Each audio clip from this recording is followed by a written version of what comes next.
Many towers suddenly appeared all over the world on a random day, completely out of anyone's knowledge. Strangely, these towers felt quite similar to ones mentioned in mythology, as reported by the people who experienced them. They speculated that someone had brought those myths into the modern world and hoped to meet the legendary heroes they had only read about in scriptures. However, they were met with a worldwide disaster instead. Dungeons and monsters began appearing around the towers, wreaking havoc everywhere. In response, people started fighting back against these unknown threats by exploring the towers and clearing the dungeons to protect the world from further destruction. These individuals became famously known as the Dungeon Adventurers. A boy sits in front of his TV, captivated by watching these dungeon adventurers. He finds them fascinating, admiring how they save people using their powers and become widely celebrated. Inspired, he resolves to become an adventurer himself and dedicates himself to studying so he can achieve that dream. At every stage of his life, from childhood to adolescence and finally adulthood, he gains an increasing understanding of mana and mutation. After reading nearly every book available on these topics in his country, he qualifies to enroll in the prestigious Adventurer Academy, which only accepts elite status individuals. He feels immense joy when he sees his name, Han Youngmin, listed at the top of the leaderboard for the written exam. Ecstatic that he is so close to achieving his dream, Youngmin becomes teary-eyed with happiness. Unfortunately, becoming a dungeon adventurer turns out to be nothing like he imagined. The challenges he faces are so overwhelming that he plummets to rank 274 during his first semester of his second year. Youngmin discovers that he has limitations he cannot surpass as an ordinary person. No amount of training allows his body to keep up with his sharp mind, and he realizes he lacks a unique ability, something every true adventurer possesses. Devastated by this realization, Youngmin takes a leave of absence from the academy and spends his days in his dorm room, struggling to cope with his crushed dream. This was 2 years ago. Now Youngmin sits at his laptop writing fictional stories. The pain of his failure has left him with heavy bags under his soulless eyes. Disillusioned, he finds solace in the fabricated tales he creates. His current story is about a swordsman who cuts the horizon, a hunter who survives in a forest of death, and the creator of magic. As Youngmin writes the final chapter, he feels a pang of disappointment that the story is ending. To delay the inevitable, he decides to take a nap.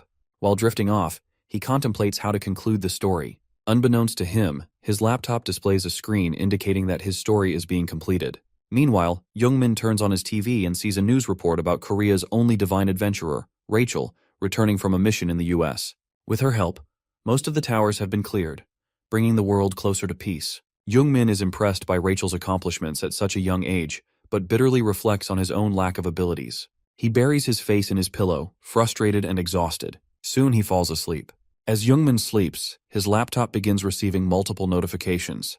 The world is searching for data to create another tower, and somehow identifies Youngmin's novel as the perfect setting. The world processes the tower based on his story, and it materializes in a random location. The next morning, Youngmin is jolted awake by the loud voice of a TV news reporter. Forgetting to turn the TV off the previous night, he hears breaking news about 5 new towers suddenly appearing in Korea. To his shock, the towers bear the same names as the stories in his novel: The Sword That Cuts the Horizon, Executor of Evil, and The Black Divine Spear. Youngmin freezes as the names click in his mind. Desperate to confirm the connection, he rushes to his laptop, but all his documents related to the novels are gone, even the ones saved deep in the root directory. Dropping to his knees in disbelief, he trembles with shock. The reporter announces that the government will address the crisis later that night, emphasizing the urgency of stabilizing the dungeons. Youngmin, still in a daze, hears a bright blue screen pop up in front of him. The screen informs him that his novel, The Age of Destruction, has been chosen by the world as the basis for a tower. Youngmin feels a whirlwind of emotions, such as being petrified, dumbfounded, and furious. He initially believes his work has been plagiarized, but then realizes he may have unknowingly caused a global catastrophe. The screen updates his statistics, labeling him as the sole author of the story, the true owner of the 7 towers, and the possessor of the unique ability, Immersion. Youngmin stares at the screen, confused and overwhelmed by the chaos his imagination has unleashed. The missing novel files from Youngmin's laptop had somehow materialized into new towers and characters with the same names, as reported on the news. While there were many things to unpack about the situation, Youngmin's focus remained on the unique ability he had gained as part of the Soul class, Immersion. He was shocked to learn that such a unique ability, exclusive to him, even existed. After all, he was a talentless person who had already failed to become an adventurer. The idea of having this ability brought a smile to his face, giving him a glimmer of hope that he might finally become an attacker. But, as with most things in his life, this too turned out to be a disappointment. The world seemed determined to take him on a never-ending emotional roller coaster. Youngmin sat in his room, completely drunk and defeated, after spending days trying, over 1,000 times, to activate the immersion ability, only to fail each time. He tried again and again, but the system consistently denied him. Every attempt ended with the same response. He had failed to activate immersion because the object he was trying to immerse with was not a real person. Additionally, he was either too far away from the object, or the target's chaotic emotions made it impossible for the system to recognize a reason to activate the skill. Frustrated by the overly strict restrictions of the ability, Youngmin screamed into the void. Finally giving up, he decided to go out and buy more beer, muttering to himself that this soul-class ability was just as useless as he was. At the grocery store, Youngmin stood in front of the food aisle, contemplating the various elements required for immersion: emotions, values, thoughts, test scores, MBTI types, wishes, and even love. Determined to figure out how to use the ability, he mentally set a new goal for himself. Just as he reached for a carton of food, a familiar voice called out to him. It was Saren, a former classmate and neighbor. Her full name was Lee Saren, and she possessed the unique ability Ice World. Saren had been his neighbor and a student he once tutored at her mother's request. She had also been his junior at the academy, but like him, she had taken a sudden leave of absence soon after her admission. Youngmin had avoided interacting with her in the past, worried that she might have heard that rumor about him. Saren greeted him cheerfully, but her smile quickly faded as she took in his disheveled appearance. Disgusted by the sight of her once smart tutor as an alcoholic wreck drinking in broad daylight, she worried aloud whether he had eaten anything yet. She advised him to eat real food instead of relying on canned meals, but Youngmin shifted the topic to her life at the academy. Although she frowned at his avoidance, she responded politely, saying it was going well for her. Out of curiosity, Saren mentioned Youngmin's past fame at the academy. She reminded him of the time he had received an offer to become an analyst for the Heavenly Mansion Guild, one of the top 3 guilds in the country. This was a guild that most students dreamed of joining, yet Youngmin had famously rejected the offer. Surprised that people still remembered this story, Youngmin couldn't help but wonder why it was even brought up. However, he disliked talking about it, and when Saren tried to ask why he had turned down the opportunity, he quickly ended the conversation by finishing his food shopping. Youngmin believed the world of adventurers was one he no longer belonged to, but fate had other plans. Just as he moved away from the aisle, he suddenly detected a strange energy, a sensation only someone in the class of original author could perceive. Turning toward the source, Youngmin identified a demon follower exuding ominous energy. He froze in fear, wondering why such a thing would appear in a grocery store. Saren noticed his worried expression and asked what was wrong, but before Youngmin could respond, the demon follower collapsed on the floor. From the body of the fallen man, dark black rays seeped out and spread across the floor. A portal began to form, summoning a bloody wolf. 2 horned wolves emerged from the black haze, their forms exuding hunger and malice as if they were ready to devour the entire world. Chaos erupted in the store as the wolves attacked everyone in sight, spreading panic. Youngmin recognized the threat immediately. These creatures were linked to the Demon Worshipping Group, a fanatical organization from his novel. They were sworn enemies of the 7 heroes he had written about, willing to do anything to achieve their goals. Saren quickly assessed the situation and jumped in to help, urging Youngmin to assist. However, she soon realized that he still didn't possess an active ability. Despite this, Youngmin gathered his courage and offered to act as bait to distract the wolves, allowing Saren to guide the civilians to safety. With the wolves closing in, Youngmin had no choice but to avoid their attacks. One of the wolves lunged at him, and though he managed to dodge a lethal blow, its fangs grazed his face, leaving a deep wound. Enduring the pain, he scrambled to find a weapon and grabbed a metal sign pole, the closest thing to a spear he could find. Unfortunately, the pole crumbled under the wolf's powerful claws as Youngmin attempted to block its attack. With another strike imminent, Youngmin desperately wished for his immersion ability to activate. In a surprising turn of events, the system responded, recalling information from his novel. Youngmin realized that the immersion ability allowed him to tap into the immense lore he had created for his stories. He attempted to summon the power of the strongest swordsman's sword that could cut through the horizon. However, the system warned him that his current power level was too weak to handle such a massive ability, and he will surely die if he uses it. Understanding the risk, Youngmin tried again, this time choosing a character from his novel whose strength was closer to his own. The system finally activated immersion, transforming Youngmin into a confident version of the character. Armed with his newfound persona, Youngmin assumed a battle stance with the metal sign pole.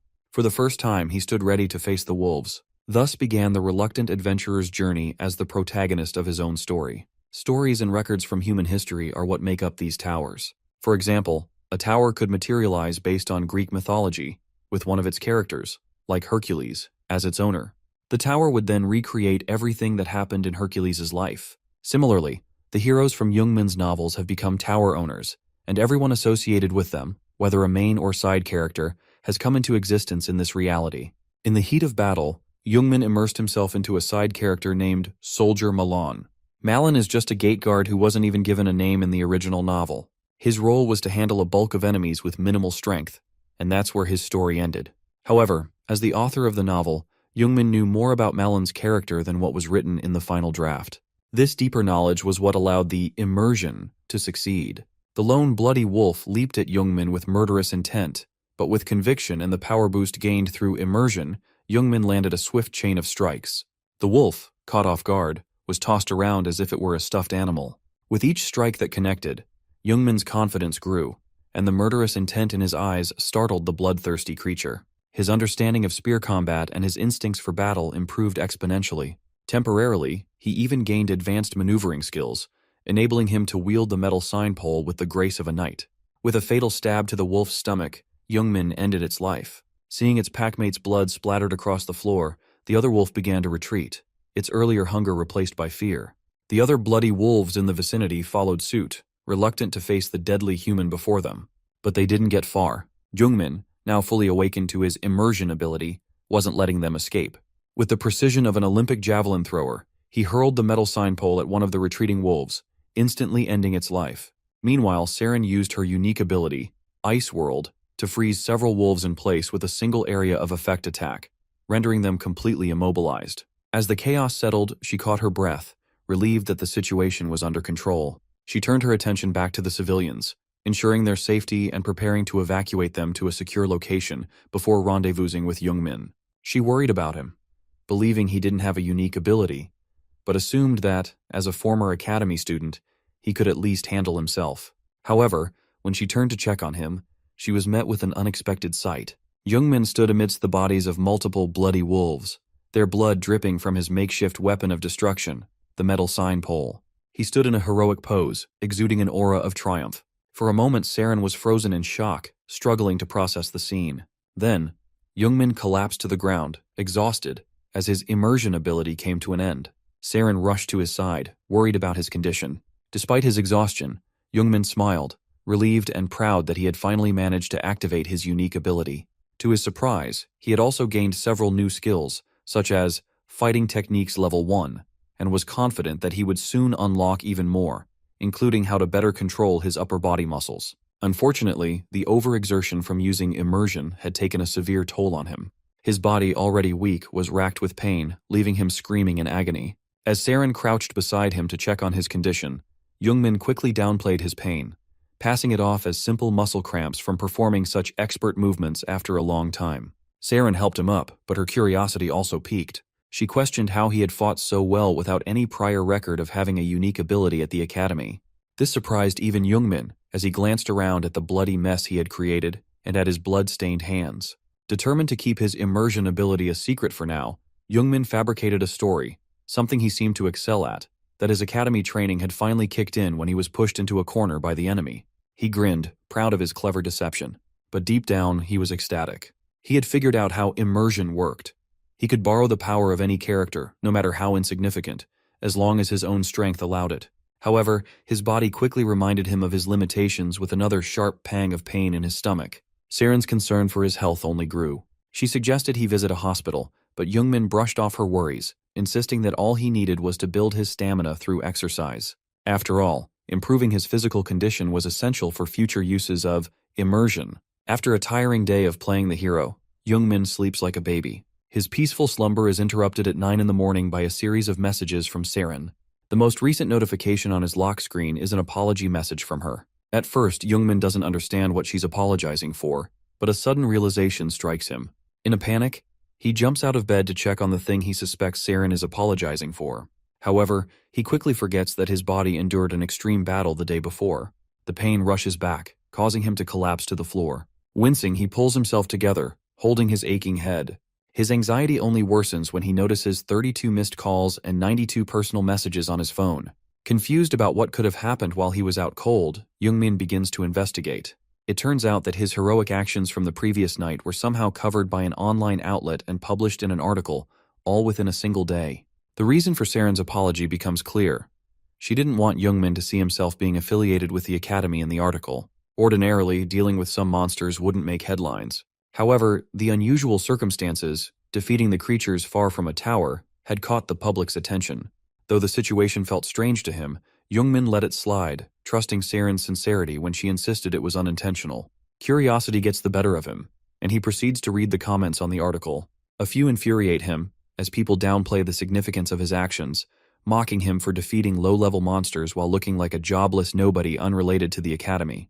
But as he scrolls further, he finds comments from those who were actually at the mart during the incident.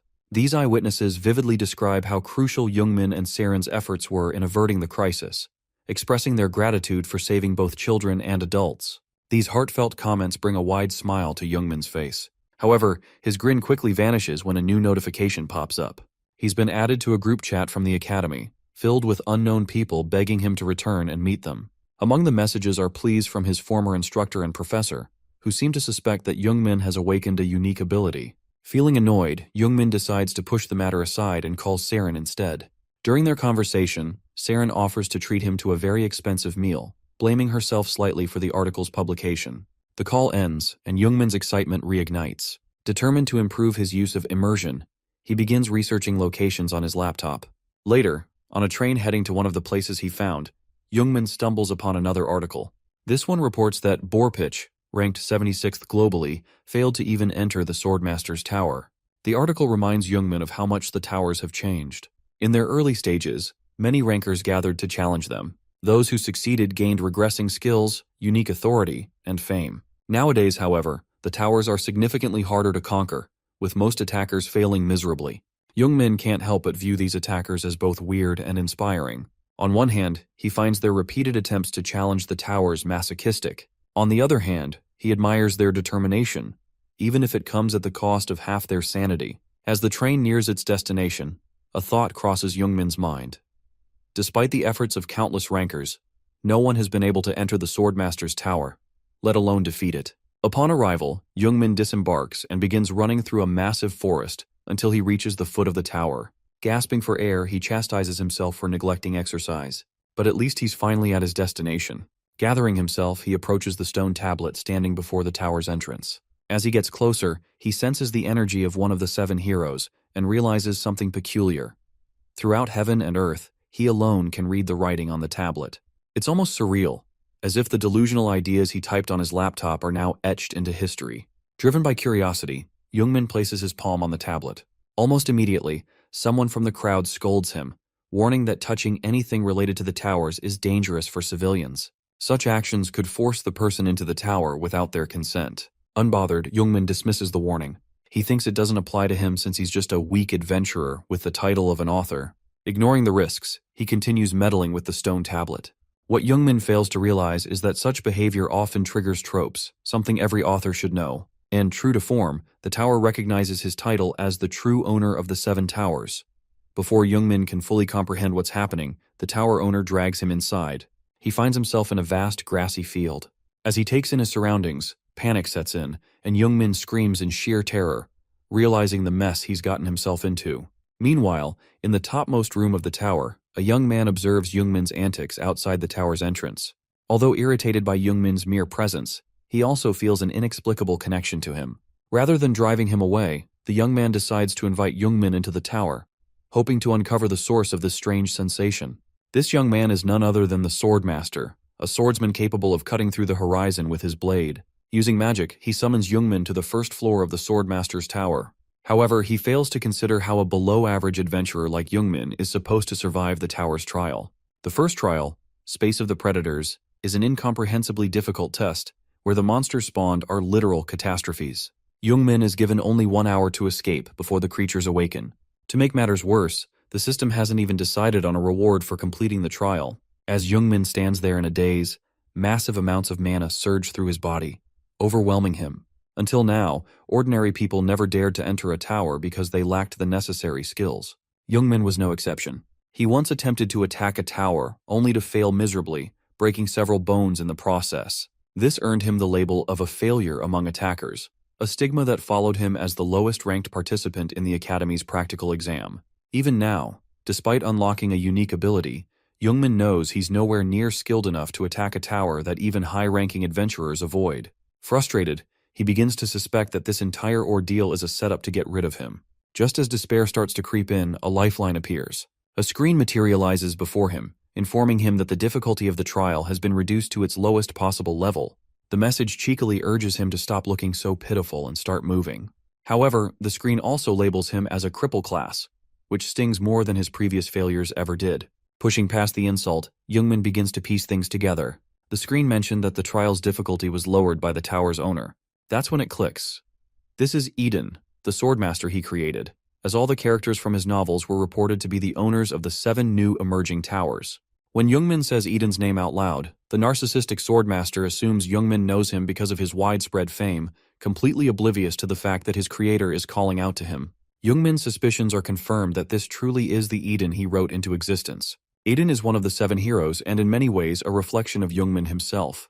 Both started as talentless individuals. Eden, though effective with a sword, initially lacked the ability to use mana.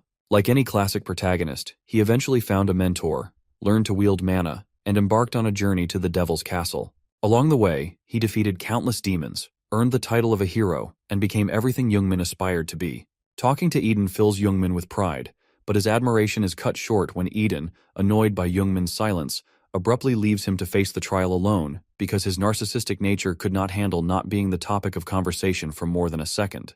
As silence descends, Youngmin finds himself standing in the vast field where the monsters will awaken in less than an hour. Resigned to his fate, he realizes he has no choice but to face the trial head-on. Gathering his courage, he begins preparing for the challenge, reassuring himself that as the author, he might have an advantage. That hope is short-lived when the first creature he encounters is a dragon soaring above him. Panic grips him because dragons are among the most powerful creatures, and they're just the beginning. With less than 50 minutes remaining, Youngmin knows there's no time to waste. He traverses various terrains on the first floor, eventually arriving at a damp, grassy meadow. As he steps forward, he unknowingly crushes a piece of wood beneath his foot. Examining it, he realizes the area is littered with similar fragments, all appearing to be from a tree. On closer inspection, he notices the pieces bear Eden's name. This discovery unlocks a new keyword: Eden's destroyed wooden sword. Youngmin's title as the author begins to detect the original records of the tower, revealing that this very location is where the first episode of his novel began.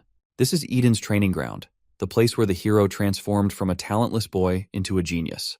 The trial's design mirrors the introduction of Youngmin's novel, Eden's Awakening, flooded with memories of the story's events and settings, like the Age of Destruction and the Nightmare Forest in the downtown small meadow. Youngmin quickly realizes the harsh truth. This trial isn't just an obstacle, it's a recreation of Eden's grueling training.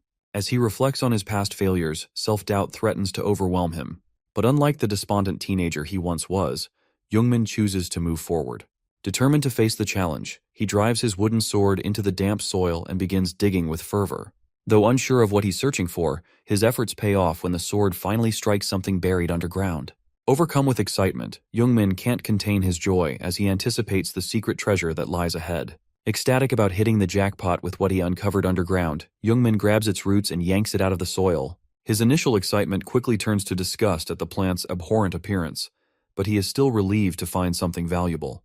The plant, named Scourge Leatherquire, is a super rare spiritual herb with the potential to permanently increase his magic power by 1 point.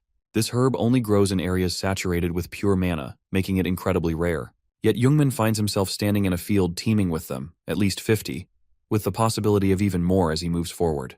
The herb's fibrous appearance had deterred others from consuming it, but Youngmin, now in a life-or-death situation, decides to take a bite. Reluctant from the start, he quickly discovers why the herb was left untouched. Its taste is so bitter that he begins puking uncontrollably. As the literal author of this world, Youngmin curses himself for creating such a deceptive item and forgetting how unpleasant it is to consume. Even knowing it's an instant power-up, Youngmin hesitates to take another bite.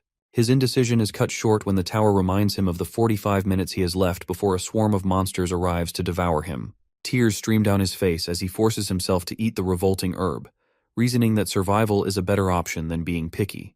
Desperation drives him to eat more and more, turning the ordeal into a mukbang of misery. With only 15 minutes left, Youngmin slumps to the ground in the same field, his condition worse than ever. His nose bleeds, and his memory becomes hazy. He has consumed so much of the scourge herb that he can no longer recall the quantity. He's pushed his body to its absolute limit and beyond. In exchange for ruining his stomach, Youngmin's mana perception skyrockets. His body, unable to contain the overflowing mana, becomes dangerously unstable. Summoning all his strength, he wipes his nose, focuses, and begins pouring the collected mana into his wooden sword, just like Eden once did. Meanwhile, atop the tower, Eden watches Youngmin's actions intently. He is impressed by Youngmin's precise knowledge of the scourge herb, its location, and its purpose. Yet, his curiosity is piqued. How did Youngmin know about a herb that doesn't even exist in the regular world? Suspecting Youngmin is hiding something significant, Eden grows more intrigued. But before Eden can unravel the mystery, Youngmin does something that leaves him utterly dumbfounded. In the original story, a royal magician from a small country lost her comrades during a demon subjugation and retreated to the countryside, where she met Eden. Her name was Dore Marcia. She was moved by Eden's reckless yet determined attempts to control his mana and decided to teach him how to do it properly. Under her guidance, Eden mastered mana control, inspiring her to become a magic teacher in a rural village. Youngmin now aims to immerse himself in her legacy as the next character of his ability. Charging all his mana into the wooden sword, Youngmin smashes it into the ground with all his might, activating immersion while focusing on Dare Marcia's name. To his surprise, he meets the requirements for the immersion on his first attempt, receiving the blessing of magic as a reward. Iden, recognizing the mana as his master's, grows even more suspicious. How could Youngmin possibly possess her mana? Youngmin, meanwhile, gathers the refined mana into his heart and transfers it to his fingertips before channeling it back into the wooden sword. Despite repeated warnings from the tower about his depleted mana reserves and the havoc it's wreaking on his body, Youngmin doesn't stop. His relentless efforts cause anomalies to spread through his body, making him cough blood. Watching Youngmin's desperate struggle, Eden, instead of offering help, merely laughs from his room, impressed by Youngmin's sheer determination. The tower itself eventually intervenes, warning Youngmin of his impending death. Yet, fully aware of the risks, Youngmin remains resolute. He'd rather die fighting than fall prey to the monsters. This unyielding resolve pushes him beyond his limits as the mana he channels into the wooden sword reaches critical mass. With one final, earth-shattering push, Youngmin grinds the sword into the ground, letting out a deafening roar as the weapon absorbs everything he has left. A violent storm of energy erupts, shaking the entire tower. Then silence. When the dust settles, Youngmin collapses. He has traded his life to complete the sword that cuts the horizon trial. As his vision fades, a small smile of pride spreads across his face. He has accomplished something extraordinary, a feat so monumental that even the tower mourns his death.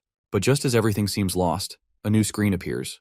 A hidden title, Seven Towers' True Owner, unlocks a secret strategy, hinting that Youngmin's journey may not end here. Outside the tower, a news reporter enthusiastically addresses her live audience through a camera broadcasting the event. She states that no one has successfully attempted the tower known as the Sword That Cuts the Horizon in over 2 weeks, raising questions about whether anyone will ever stop the dungeon break. Spotting a handsome attacker nearby, she eagerly shoves a microphone in his face for an impromptu interview. The attacker, initially shocked that someone considers him handsome and worthy of the tower, decides to play along, unwilling to mess up his image in front of the cute reporter. When asked for his thoughts on whether someone will challenge the tower, he confidently replies that it might not happen because the myth of the tower has yet to be revealed, despite it being related to the sword. Emboldened by the live broadcast, the attacker boasts that his good looks alone will somehow enable him to clear the dungeon. His dreams are shattered, however, when the tower abruptly announces that the first floor of the Swordmaster's tower has been cleared. The attacker, the reporter, and everyone present are left speechless. The tower then declares that no one is now qualified to enter the Swordmaster's tower, leaving the crowd reeling. Unable to process the situation, the broadcast is cut, though the producers plan to capitalize on the confusion by running advertisements. The cameraman asks the producer if clearing the first floor in just 2 weeks is even possible. Sensing an opportunity for a breaking news story, the producer speculates that someone with the right skill set, or possibly a free pass, managed to do it, which is technically true in Youngmin's case. They both deduce that the feat was likely accomplished by a rookie attacker, as high-ranking challengers wouldn't bother with a tower that isn't among the first few. Excited by the idea of interviewing this mysterious rookie, unaware that he's actually dead, the two grow eager and greedy, as is typical of paparazzi. Overhearing them, the reporter decides to find the rookie herself. In her excitement, she accidentally trips over a passed-out Youngmin lying at the tower's entrance. She realizes she has stepped on a person and is startled that he's still asleep despite being stomped on. Unsure whether to wake him, the reporter hesitates. Before she can decide, the producer and cameraman call out to her from a distance, still clueless that their gold mine is lying right in front of her. Meanwhile, Jungmin, unconscious, clutches his chest tightly, whispering the name Dare Marsha. As evening falls, Jungmin finally wakes up. The first thing he wonders is whether he cleared the first floor or was kicked out because he died, even with the difficulty reduced to amateur. Suddenly, Eden speaks to him telepathically, informing him that he slept long enough for everyone to leave. Jungmin is puzzled that Eden can communicate with him outside the tower and asks about it. The answer he receives only raises more questions. It turns out this rare occurrence is unique to Jungmin, because the bond between the author and his characters is strong enough to bend the world's rules. Neither of them realizes this yet, which also reveals that Eden, despite being one with the tower, is not all-knowing. Eden praises Jungmin for his unique method of clearing the first floor and declares his intention to stay with him. Jungmin, however, is not thrilled about having an obnoxious hero in his ear at all times. He tries to leave, but Eden bursts his bubble by explaining that their connection is permanent. Back at home, Jungmin's body overflows with mana. He checks his stats and discovers that his mana has increased by 6 points in a short span and that he has gained 7 new skills. Mana Control Level 2, Battle Step Level 3, Swordsmanship Level 3, Spearmanship Level 1, Physical Training Technique Level 1, Shield Technique Level 1, Archery Level 1, Master's Alchemy Level 1. He also receives the classification The Resurrected One due to his revival after clearing the first floor.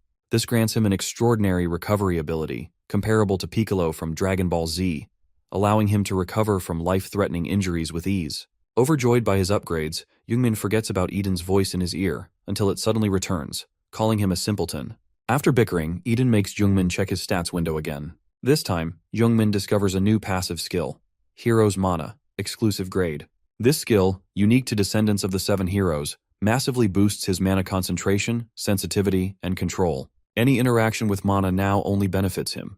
Even his once uncontrollable mana is now stored within him, thanks to his infinite capacity. While Eden takes pride in granting Jungmin this power, Jungmin secretly plans to use it as a cheat code for life. He quickly heads to the first test center to try out his new combat skills. Along the way, Eden bombards him with guesses about his intentions. At the test center, Jungmin confidently approaches the reception, only to be interrupted by a scoundrel in the crowd. His hero's mana skill detects an incoming attack, allowing him to dodge a mana-infused soda can thrown at him with malicious speed. The attacker, Han Yugel, reveals his bright red mana in public and confronts Jungmin like he owes him money. Yugel's threatening demeanor wipes the smile off Jungmin's face, and the two find themselves in an intense standoff. Yugel claims it has been a long time since he last met Jungmin, but only because he missed tormenting his favorite victim. Jungmin curses his luck because Yugel is the last person he wanted to see right before testing his skills. Yugel, a former classmate from the academy, derives his inflated ego from possessing a unique ability. He proposes a sparring session, triggering Jungmin's traumatic memories of being violently beaten to the verge of death by Yugel, who had always been threatened by Jungmin's intellect. Yugel is a textbook bully, preying on Jungmin out of insecurity. Frozen in fear, Jungmin finds himself unable to react. Sensing this fear, Yugel escalates, insisting it would only be a one-off battle. Grabbing Jungmin's lapel aggressively, Yugel mocks his mumbling. Before he can go further, a man from the crowd intervenes, recognizing their academy uniforms and calling out Yugel's disrespectful behavior. Not wanting to ruin his reputation in front of Choi Beom-jun, Yugel reluctantly shoves Jungmin away and warns him about their next meeting. As he walks off, he deliberately shoulders Jungmin, laughing as he goes. Jungmin, clutching his shoulder in defeat, doesn't retaliate, not because he's weak, but because he's determined to focus on the evaluation he came for, refusing to let past traumas derail him. Eden, however, is furious. He berates Jungmin for acting like a coward and letting Yugel leave unscathed. Jungmin tries to explain it wasn't an easy decision, but quickly moves on, entering the training room. He would rather train than waste time on bullies. Inside, Jungmin stands in the center of the training room, ready for his evaluation. A retina scan identifies him, pulling up data that includes his name and academy login, but no prior test results. The system welcomes him and offers a difficulty selection.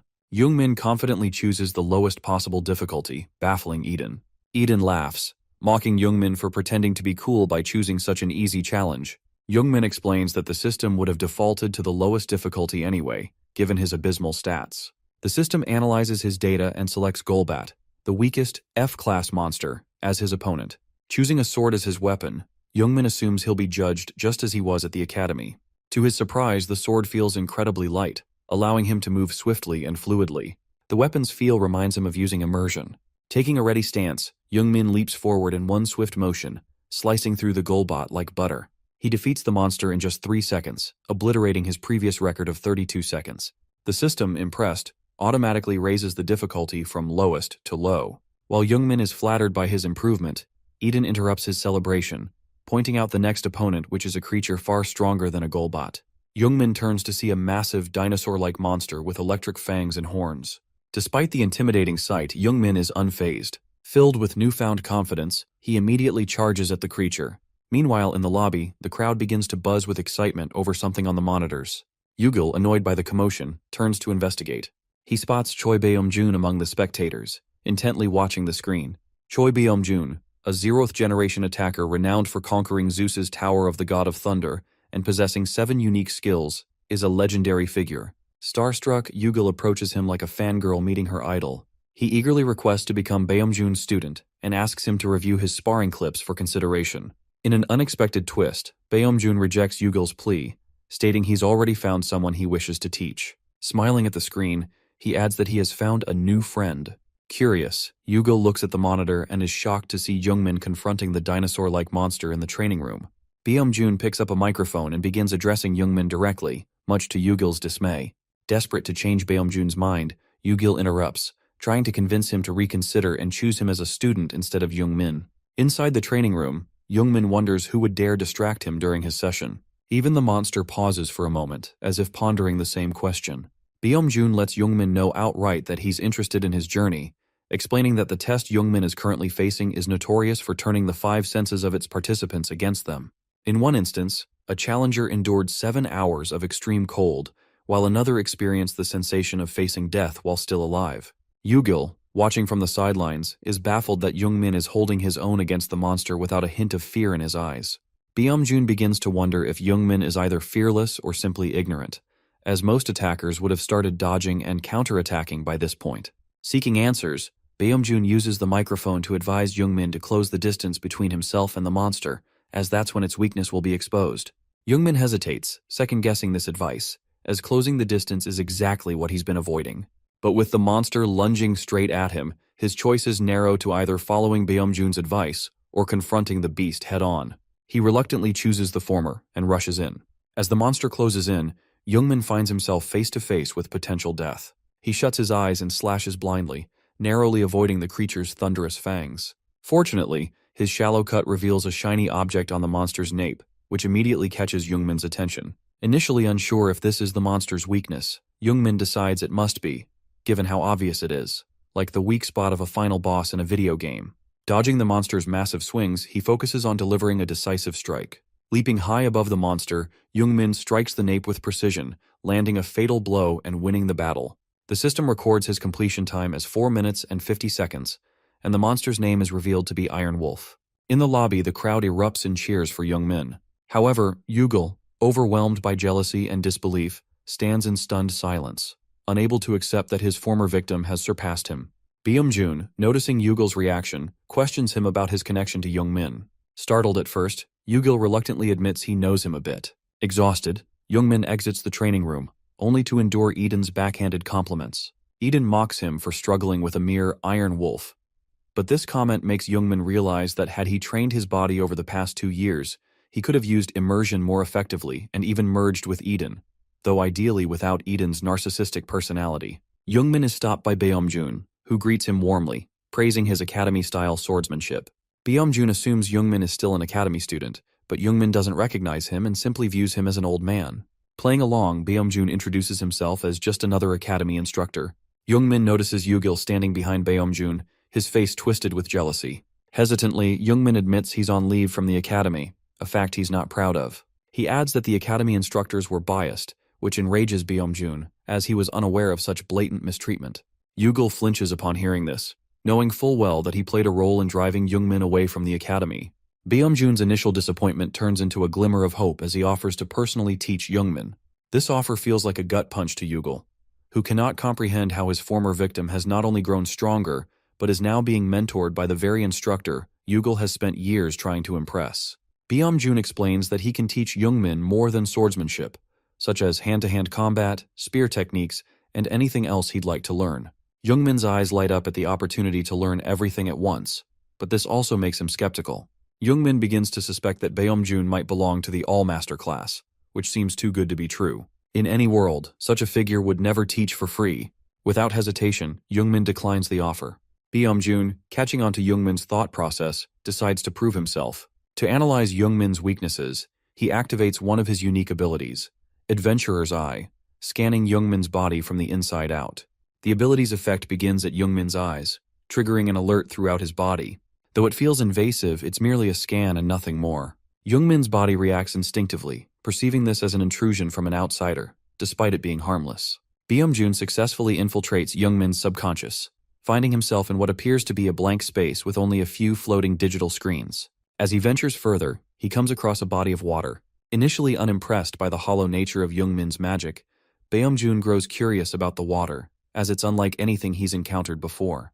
However, he decides to move past it and delves deeper into Youngmin's data by manipulating the water. This intrusion triggers an alert in Youngmin's body, warning that an outsider is forcibly breaking in. The strain causes Youngmin significant discomfort, making it difficult for him to breathe. Annoyed by Byung-jun's invasive ability, Youngmin instinctively searches for a way to kick this creepy old man out of his mind. Inside his subconscious, Youngmin's body activates countermeasures using Hero's Magic, which reverses the effects of Adventurer's Eye back onto Byung-jun. The invasive old man is forced out, getting a taste of his own medicine. Despite being expelled, Byung-jun exits with a smile, his interest in Youngmin only growing. With the headache-inducing experience over, Youngmin collapses to the ground in exhaustion.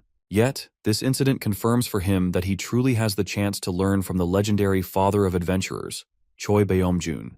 Amazed and terrified, Youngmin is left in awe of the magic he just witnessed firsthand.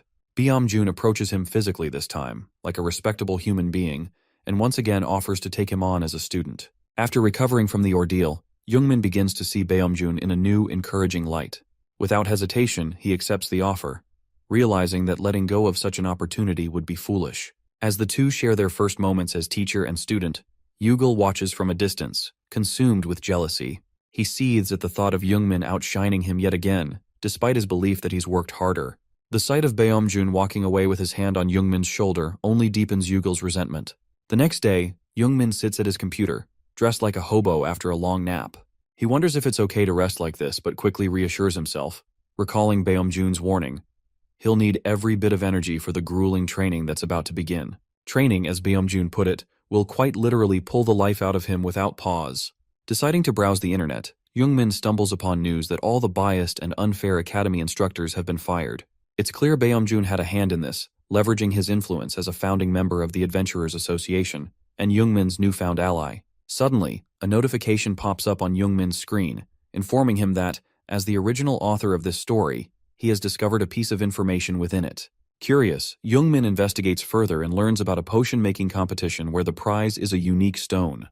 The comments mock the stone, dismissing its value, but Youngmin immediately recognizes it as Bastium, a rare ore from the Age of Destruction. Somehow, the real world has reproduced it. Bastium is a divine relic, a fragment proving the existence of God in this world. The royal family has been collecting it for years, amassing only 30 kilograms to date due to its rarity. Despite its priceless nature, the stone's mundane appearance resembles an ordinary rock, making it easy to underestimate. Eden, oblivious to the fact that he's yelling at his creator, scolds Youngmin for not grasping the value of Bastium. The tirade nearly bursts Youngmin's eardrums, tempting him to reveal that he's the literal author of the story. Instead, he keeps this thought to himself. After this comedic misunderstanding, Eden shifts to a more serious tone, questioning Youngmin's expertise in potion making. Sheepishly, Youngmin admits he's terrible at it. Eden takes a deep breath, visibly restraining his frustration, and declares that Youngmin must undergo intensive potion-making training. The competition is only a week away, and Eden insists that they must secure the Bastium at all costs. Though Youngmin understands the importance, the thought of enduring Eden's hellish training sends shivers down his spine. Nervous but resigned, Youngmin realizes he's brought this upon himself. Potions, also referred to as medicine, are items used to heal bruises or damage to a person. They are efficient and widely available, but joining a school that teaches potion making is an extremely difficult process. However, Youngmin is relieved by the fact that even if it is hard to get in, guilds will still scout you out if you're even a basic amateur. Despite his lack of experience, Jungmin thought he would need to work hard just to create the most basic potions. However, he finds himself in an anticlimactic scenario when he successfully creates a potion on his first try by simply following a book written by the youngest apprentice of the royal alchemist. Utterly shocked that it worked, Jungmin now possesses the ability to brew potions at level 1 of learning imperial alchemy. The potion he creates is an ordinary, substandard health recovery potion, which helps a person recover from fatigue and heals small wounds faster. The potion's description even adds an unnecessary roast of Jungmin, calling the potion a fluke by an amateur who stumbled upon an expert's book. While this is accurate, it doesn't do much for his already low self-esteem. In the following days, Jungmin immerses himself in the basics of alchemy, working tirelessly every day, but only because Eden forces him to work harder than necessary. The arrogant swordmaster, being a workaholic, floods Jungmin's brain with knowledge. As the competition day arrives, Jungmin sits in the lobby, completely exhausted from the grueling training. While sulking over his torturous regime, he overhears someone discussing the impressive lineup for this year's competition, claiming it's better than any of the previous ones. Curious, Jungmin looks up and sees the source of the hype, a flamboyant figure basking in the crowd's admiration. The man is Reynold, the son of the famous Master Reynold, and accompanying him are several renowned potion masters. Jungmin becomes uneasy, realizing this isn't just a competition for amateurs like him. His nervousness grows as he recognizes the plausible reason for these elite figures' participation: the producers. These are individuals who refine materials brought by adventurers from towers and dungeons into useful items. The producers are prestigious, with only 38 individuals granted the title of craftsman by the Adventurer Association, and just 8 of them holding the rank of Master Craftsman. The pressure of competing against such accomplished figures makes Jungmin doubt himself. However, Eden scolds him for his self-deprecating thoughts and reminds him of their shared goal, the Bastion. Trying to shake off his nerves, Jungmin grabs a potion but is interrupted by Reynold, who dismissively questions Jungmin's actions. When Jungmin politely explains that the potion helps recover from fatigue, Reynold pretends to care but secretly fumes at being ignored. He retaliates by calling Jungmin a street dog, insinuating that he doesn't belong among the craftsmen. For the first time, the insult truly angers Jungmin, but before he can respond, Reynold leaves, having been called to the stage for the next group of contestants. Despite his anger, Jungmin resolves to focus on the competition, channeling his frustrations into determination. The contest begins with a simple goal: create a potion using the provided herbs. Reynold, being a privileged brat, is unimpressed with the expensive compounding machine and the quality of herbs provided, even though they're remarkable for an amateur competition. He observes Jungmin frozen in place, assuming he's wasting everyone's time. However, Reynold misjudges Jungmin's stillness. Jungmin is actually using immersion, a skill that allows him to channel the abilities of fictional characters he created. This time, he immerses in Arian Pepper, the direct apprentice of the greatest alchemist in his original story. Although not the brightest, Arian's exceptional mana control set her apart, and her relentless dedication, reading 100 books a day to address her weaknesses, earned her the title of Direct Apprentice. Arian also inherited the knowledge of Ascendant, a treasure trove of alchemical wisdom. Through immersion, Jungmin manifests this knowledge in his hands. Drinking a potion to stabilize his mana, he braces himself for the flood of knowledge that follows. A system warning alerts him that the sheer volume of information exceeds his capacity, but his passive ability, Hero's Mana, counteracts the deficiency, allowing him to absorb the overwhelming influx of knowledge. For Jungmin, the experience feels like consuming the thousands of books in an ancient library all at once, leaving him completely entranced by the flow of wisdom entering his mind. Experiencing the mountain of knowledge flooding his mind, Jungmin begins to second-guess his ability to handle it. The system warns him yet again about the massive gap between the amount of knowledge being transferred and Jungmin's mana capacity. Thankfully, his passive ability, Hero's Mana, works overtime to keep the process stable. Using this as leverage, Jungmin endures the excruciating pain, even though it feels like his head has been hit by a truck. The process grants him temporary mastery over alchemy, increased knowledge, and insights into the history of alchemists, all without the need to plow through hundreds of books. Eden, while not experiencing the pain firsthand, senses the powerful energies flowing through Jungmin. This only deepens Eden's curiosity about Jungmin's mysterious ability, which he still hasn't fully understood. Despite holding his head in severe pain, Jungmin manages to complete the knowledge transfer, thanks to his week-long rigorous training.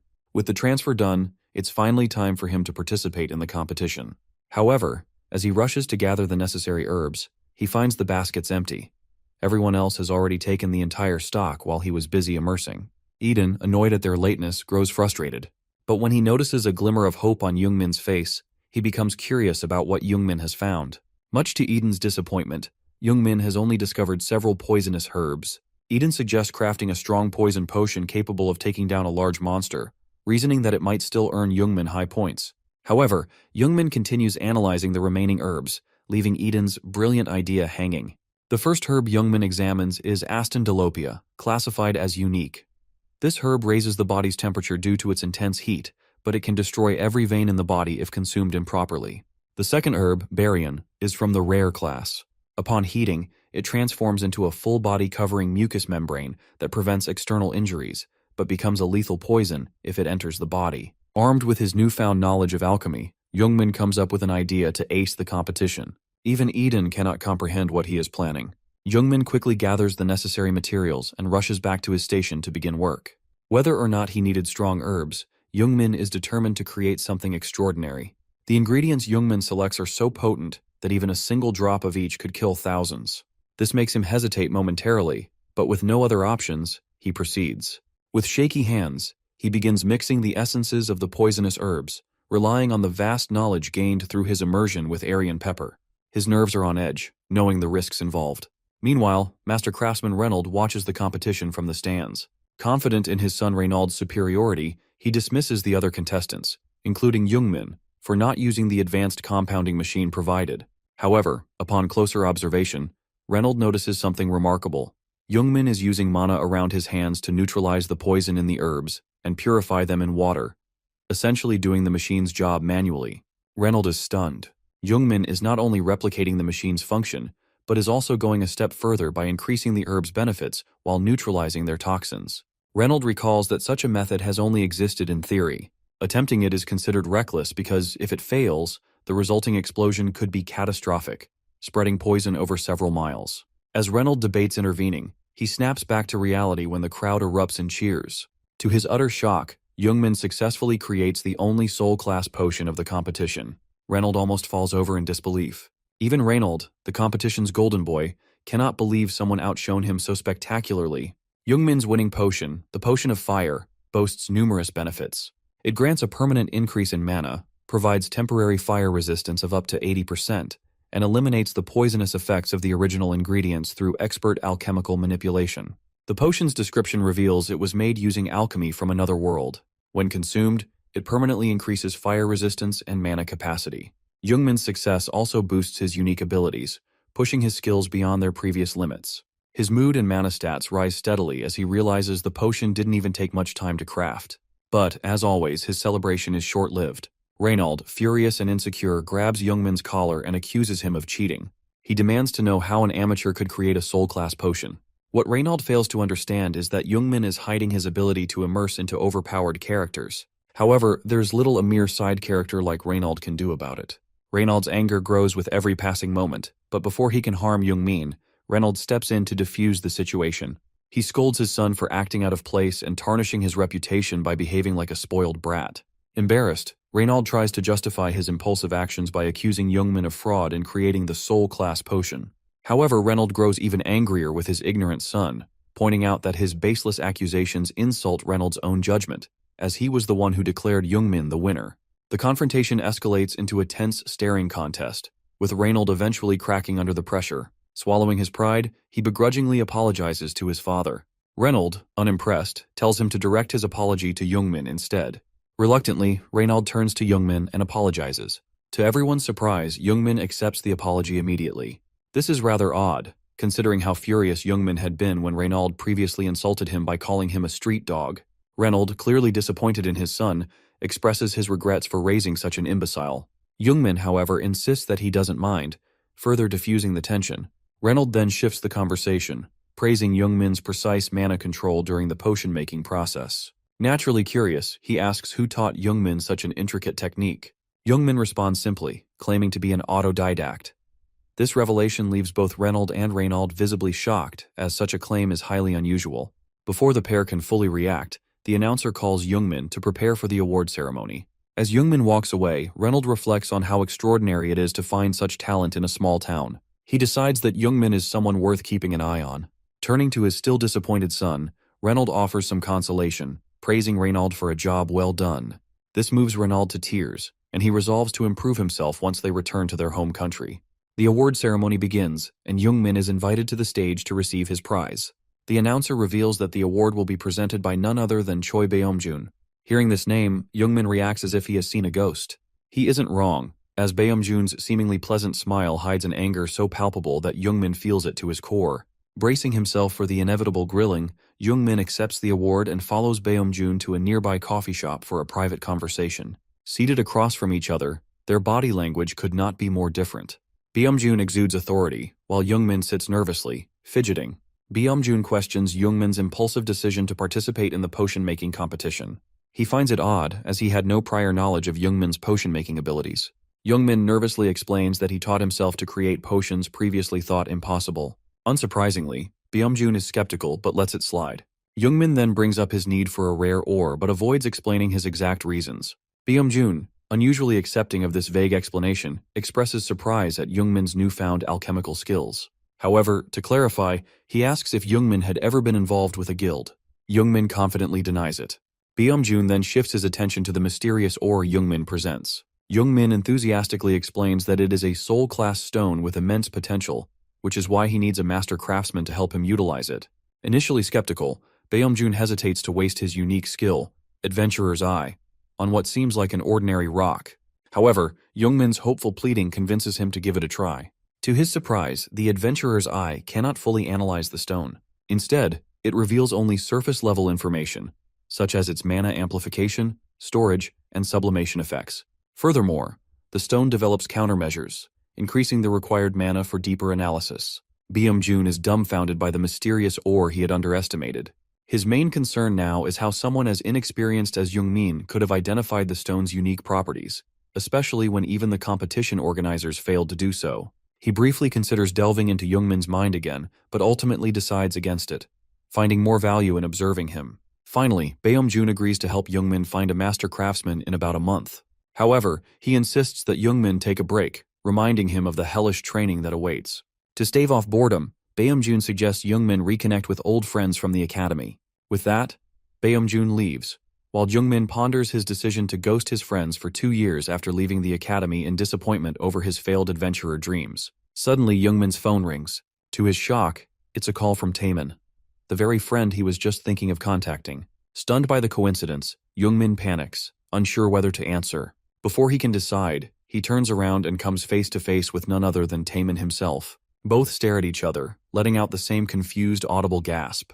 At the Pork Belly Cafe, Taemin and Jungmin catch up after a long time over an extensive conversation and coffee. Laughing at the coincidence of being in the same cafe right after Baeomjun told Jungmin to reconnect with old friends, they quickly fall into a relaxed conversation.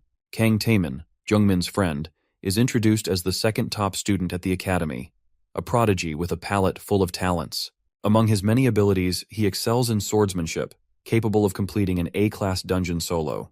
Despite his impressive skills, Taemin is a laid-back, humble person who is simply happy to see Jungmin again. As they talk, Taemin casually mentions that their group chat lit up with jealousy when he informed the others that he was hanging out with Jungmin. Playing it cool, Jungmin is caught off guard when Taemin tells him that Yuna is already on her way to meet them. Taemin adds that she has been particularly excited to see Jungmin, which makes him visibly hesitant. Jungmin's reluctance stems from guilt. Having ghosted his friends for so long, he feels uneasy about suddenly meeting them again. While Jungmin nervously chews on his food, Taemin reveals that Yuna had a tough time after losing contact with him, and warns Jungmin to be prepared to have a proper heart-to-heart with her. What should have been a heartwarming reunion quickly takes a darker turn. Jungmin's author abilities detect a familiar anomaly, the presence of an Everton curse, like the one he encountered in the grocery store. This low-difficulty event requires him to break the curse by saving the cursed subjects before they are captured. The reward for completing this quest is valuable. Information about the mysterious Everton Association. Tension builds as Jungmin scans the cafe, trying to locate the source of the bad omen. Despite the lack of murderous intent in the atmosphere, both he and Taemin can sense the brewing trouble. Jungmin deduces that a twisted mana surrounds the cafe and identifies its familiar source. When the cursed individual enters, both Taemin and Jungmin are stunned. It's Yuna, smiling warmly as she greets them. Realizing that Yuna isn't the worshipper but the cursed victim, the two brace themselves. In a flashback, Jungmin recalls his early academy days when he was ostracized for securing first place in the entrance exam, despite lacking a unique ability. One particular incident stands out, students gossiping about his speech at the post-admission ceremony and mocking his lack of powers. Out of spite, Youngmin rushed past their group, breaking their formation, only to be tripped by one of them, causing him to fall down the stairs.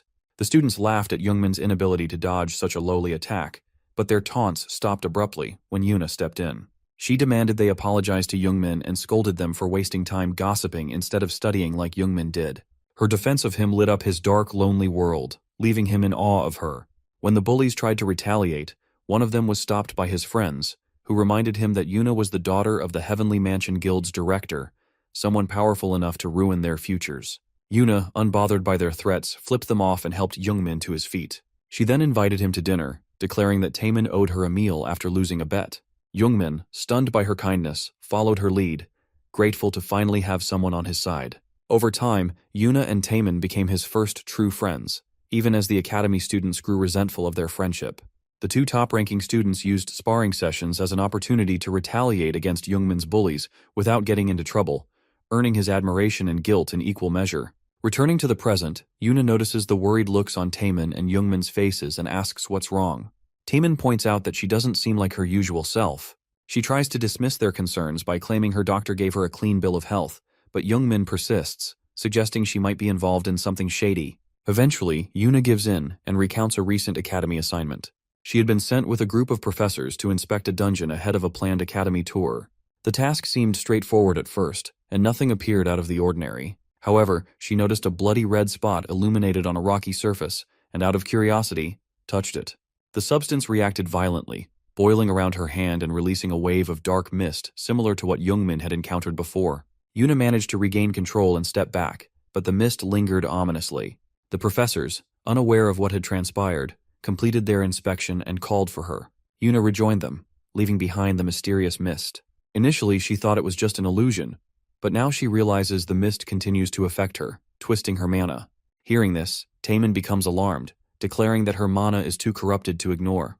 Youngmin, now fully aware of the situation, braces himself for what lies ahead as they try to break the curse. Despite being one of the top academy students, Yuna seems oblivious to her mana being tampered with. Taemin grows increasingly worried about the situation, but Yuna takes a dismissive approach, claiming she's fine and there's no need for concern.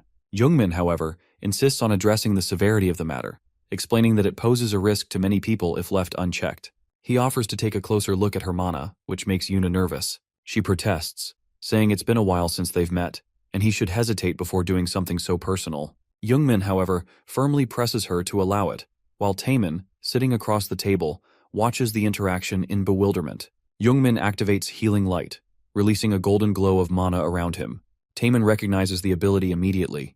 Youngmin deduces that if the Everton organization can curse people by borrowing demonic power, then he can counteract it by temporarily converting his mana into divine energy.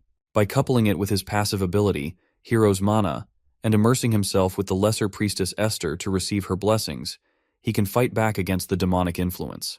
Although this divine power is limited in strength, it rivals the curse affecting Yuna. Youngmin begins the purification process, and Yuna braces herself. His determination stems from a desire to repay the kindness Yuna showed him back in the academy. As the divine power takes effect, it instantly dispels the oppressive energy surrounding Yuna, leaving her pleasantly surprised. The quick exorcism works. Though Yuna and Taemin are knowledgeable about mana, they are astonished by what Youngmin has just accomplished. Yuna feels rejuvenated while Taemin's curiosity grows. Youngmin, however, is flustered by their questions, claiming his actions were minor compared to the support they gave him in the past. Taemin and Yuna, on the other hand, are ecstatic about Youngmin's unique ability, considering it a rare and impressive feat. Taemin excitedly grabs and shakes Youngmin, leaving him pleading for mercy on his shoulders. Yuna, touched by the moment, sheds tears of joy. Their genuine happiness for Youngmin's success reflects the depth of their friendship. Taemin then raises the question on everyone's mind. Will Youngmin return to the academy now that he has a unique ability? Youngmin reveals that he plans to officially drop out, as he's now studying under a master. While intrigued, Yuna and Taemin don't press further about the mysterious master. Youngmin avoids giving details, as revealing his mentor's identity, the father of all adventurers, is no trivial matter. He apologizes for keeping them in the dark for so long, but Yuna and Taemin, ever the supportive friends, reassure him they're simply glad he's doing well. They only request that he stay in touch to avoid sudden surprises in the future. Youngmin readily agrees, grateful to have such steadfast friends.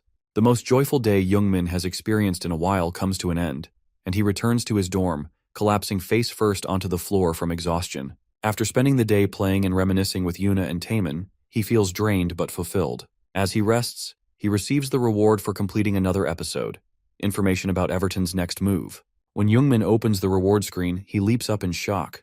The information reveals that Everton plans to raid the Academy's dungeon field trip in 15 days, once they've gathered enough devotees. Knowing that Yuna and Taemin could be in danger during the raid, Youngmin contemplates warning the Academy's professors.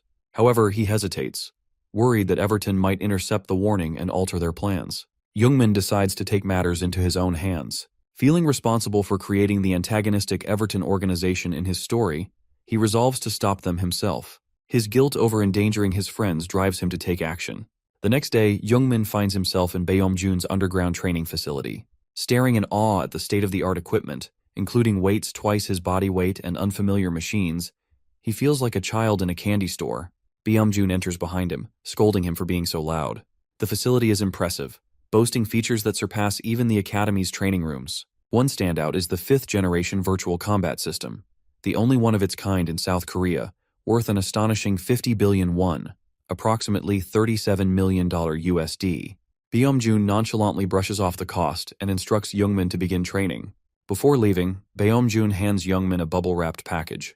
Inside is a necklace made of refined bastium, a first-rate unique item with effects such as mana amplification, storage sublimation, and shape change. The rare mineral chooses its owner and amplifies their mana, storing any excess. Youngmin, impressed by the craftsmanship, eagerly equips it.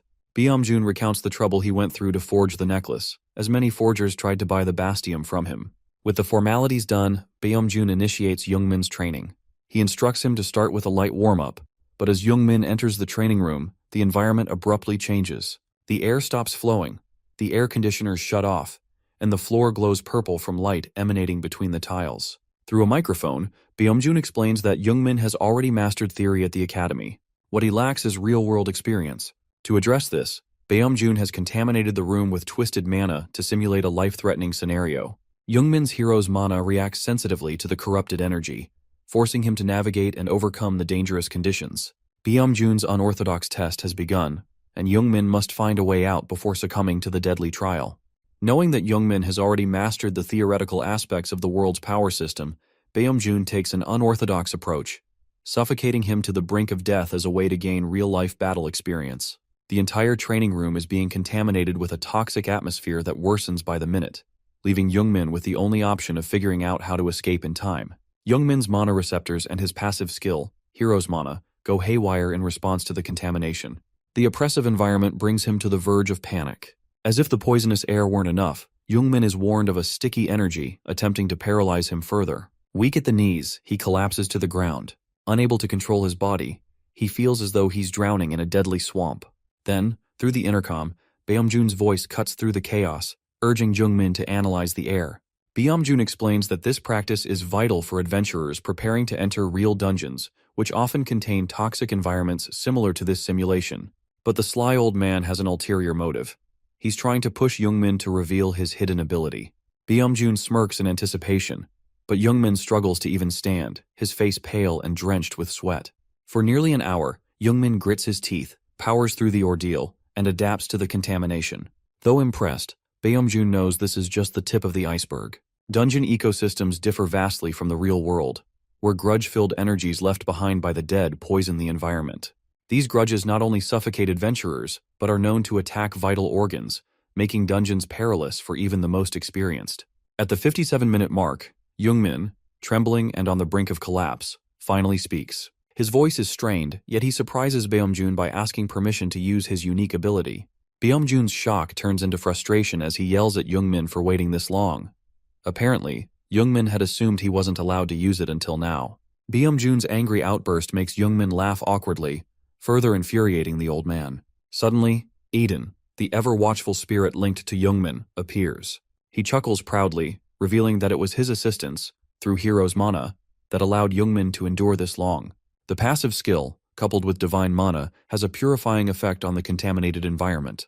It is a rare trait, possessed only by the 7 heroes, that allowed Youngmin to survive thus far. With no time to waste, Youngmin assumes a meditative stance, surrounding himself with a golden divine aura.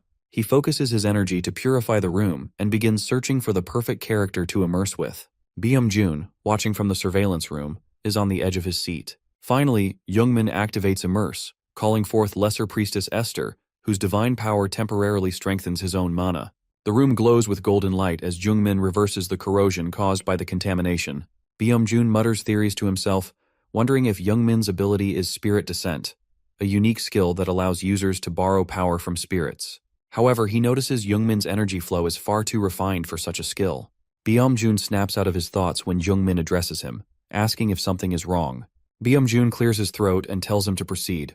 3 hours and 28 minutes later, Youngmin finally collapses from exhaustion. Byung-jun watches in awe, calling his student a monster for lasting so long under such extreme conditions. Youngmin, still lying flat on the floor, takes it as a compliment, which only frustrates his teacher further. Byung-jun's annoyance grows as he scolds Youngmin for putting himself through unnecessary suffering by holding off on using his ability earlier. His irritation quickly shifts into action as he storms into the training room, weapons in hand. Before Youngmin can catch his breath, Byung-jun announces the next phase of training: swordsmanship.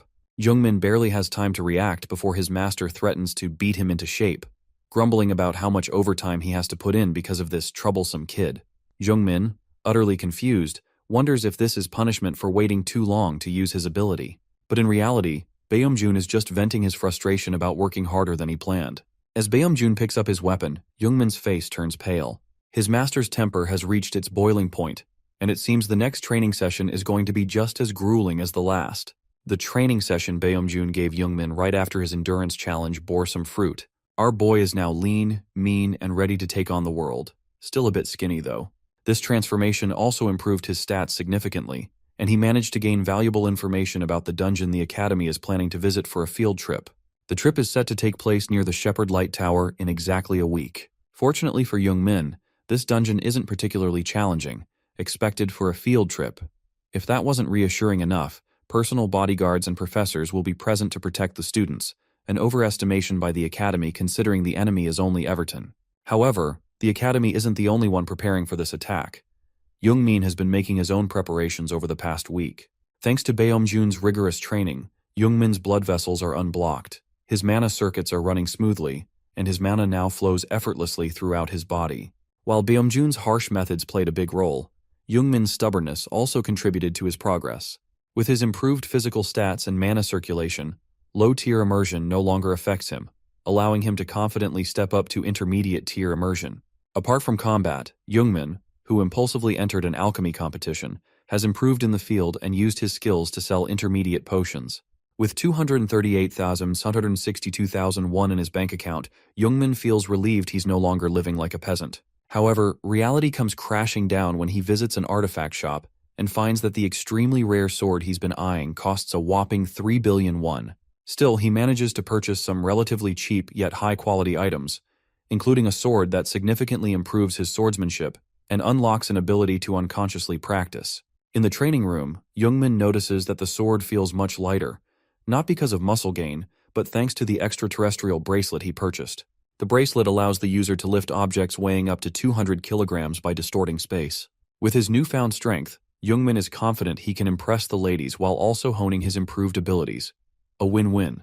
While flexing his newly developed muscles in front of his bathroom mirror, much like a teen after a New Year's gym session, Eden snickers at his creator's overconfidence. Youngmin, unable to contain his excitement over how well things are going, mockingly takes pity on Everton. He even claims to feel lonely because of his hero's mana ability. Eden, annoyed by this comment, threatens to take away all his powers to humble him. Suddenly, Youngmin's phone rings. It's Byung-jun, and Youngmin wonders why his master is calling. Upon answering, he's immediately hit with troubling news. The Academy has appointed Byung-jun as chief manager for the dungeon trip due to concerns for the students' safety. Youngmin, dumbfounded, struggles to understand why Byung-jun is being sent on what's supposed to be a low-tier dungeon trip. Thinking quickly, Youngmin offers to join the team. Byung-jun, naturally suspicious, asks why. After fumbling with his words, Youngmin admits that he wants to use Byung-jun's fame to enter the dungeon without an attacker's license, as he's not on the Academy roster. Byung-jun gets angry at Youngmin for trying to blame his dropout on him. Panicked, Youngmin refers to himself as a student eager to experience a dungeon for the first time. After some contemplation, Byung-jun decides Youngmin is capable of clearing a low-level dungeon and agrees to his request, on the condition that they stick together. 1 week later, on the night before the dungeon trip, Youngmin lies on his bed, smiling as he informs Yuna and Taemin about his surprise involvement. They joke about him using connections or selling his soul to take part. Youngmin enjoys the light-hearted conversation, ending his night on a joyful note. Meanwhile, in a certain headquarters, a man in a red cloak surrounded by dark energy ponders how Yuna escaped their trap. He walks through the hall and enters a meeting room where 9 other cloaked figures sit around a round table. The council questions him about the preparations. He confidently states that the seeds have been planted in the lowest grade dungeon for when the academy lets its guard down. The conversation takes a darker turn when one of the council members warns the man, known as Number 10, that he'll be killed if he fails again. Determined to succeed, Number 10 vows to complete the mission. The council, in a rare moment of unity, cheers him on before breaking into a malicious chant, a sadistic orchestra that reflects their twisted ideology. The next morning, Youngmin arrives early at the venue, stretching to wake up his body. He doesn't remain alone for long as Saren arrives, greeting him happily. Both are surprised to see each other, not realizing they were going on the same trip. Saren explains she's there on a scholarship, crediting Youngmin for teaching her. Youngmin, however, can only think about how he now has another close friend to look after in the dungeon. While they catch up, Taemin and Yuna join them, excited to go on the trip with Saren and Youngmin. Taemin asks if Youngmin's involvement is legitimate, noting that dropouts weren't supposed to participate. Saren is surprised by this revelation, but Yuna explains that Youngmin now has a teacher. Curious, Saren asks who could rival the academy's teaching to make Youngmin drop out. Before Youngmin can answer, his sly old man of a teacher, Beomjun, enters the scene. The crowd erupts in cheers for the legendary adventurer, much to Youngmin's embarrassment. Worried about his friend's reactions, Youngmin hides his face, but Yuna notices Beomjun walking toward them. Panicked, Youngmin considers bailing but is too late. Beomjun greets him by his full name, embarrassing him further. Beomjun, enjoying his student's discomfort, insists Youngmin acknowledge him publicly. Flustered, Youngmin awkwardly introduces Beomjun as his master. After a brief pause, his friends finally process the situation. Saren is ecstatic that Youngmin is being taught by the best adventurer on the planet. Taemin, equally excited, wants to know how this fated encounter even happened, while Yuna feels a bit hurt that Youngmin kept this a secret from them. Their barrage of questions overwhelms Youngmin, who asks them to confront him one at a time. They soon board the bus and embark on their journey to the dungeon. Upon arrival, they enter the Night of Scream, where the contaminated magic power weighs heavily on everyone. Youngmin, however, is unaffected, as Hero's mana works overtime to shield him from impurities. As the students and professors cautiously explore the eerie forest, Taemin points out that Yuna never mentioned anything about a cave when she inspected this dungeon. Saren wonders if they took a wrong turn, but Yuna senses a bigger problem. Something feels off about what should be a low-level dungeon. Alarmed, she informs the professors about the strange vibe she's experiencing. The dungeon's level has changed, a highly unusual turn of events, which worries the group. Despite the unsettling circumstances, the friends try to enjoy the trip. Meanwhile, the insecure bully Yugil watches Youngmin from afar, seething with hatred. Yugil, muttering insults about Youngmin being a dropout, can barely contain his contempt. Unbeknownst to Youngmin, the system activates the Night of Scream storyline he wrote, catching him completely off guard. As the author, he struggles to remember the details, but is interrupted when a black aura emerges from the forest. Within it, a horde of zombified figures appears, chanting ominously. The professors and students are terrified. Even those who previously inspected the dungeon didn't encounter anything like this. Beomjun steps in, urging everyone to stay calm, but the zombie horde and the black mist close in, whispering their longing for warm bodies. This jogs Youngmin's memory of the Night of Scream story. Before he can explain, the professors draw their weapons, ready to fight. Youngmin immediately warns Beomjun not to attack the ghosts. Naturally, Beomjun demands to know why they should refrain from engaging the spirits. Youngmin agrees with Beomjun's caution, but points out that the ghosts aren't attacking. They're just wandering and repeating their longing for a heart. He emphasizes that if these ghosts wanted to attack, they could have already eliminated everyone because they are, after all, ghosts. Beomjun uses his adventurer's eye, a lie detector, to verify Youngmin's claims. Meanwhile, Youngmin debates whether to reveal that he is the author of this story. Ultimately, he avoids disclosing the truth and instead explains that he once read about a similar situation where attacking evil spirits cursed the protagonists. Despite this, one member of the group loudly accuses Beomjun of being influenced by baseless claims from his student. However, Beomjun, trusting his adventurer's eye, tells everyone to remain calm and stay on guard. This decision draws criticism from the group, with some questioning his title as the Father of Adventurers. Yugil, driven by jealousy, mutters that Beomjun is likely trying to recruit more students to boost his reputation. Beomjun, in no mood for nonsense, shuts him down with a sharp rebuke. However, the conflict escalates when the head of the swordsmanship department steps in to support Yugil.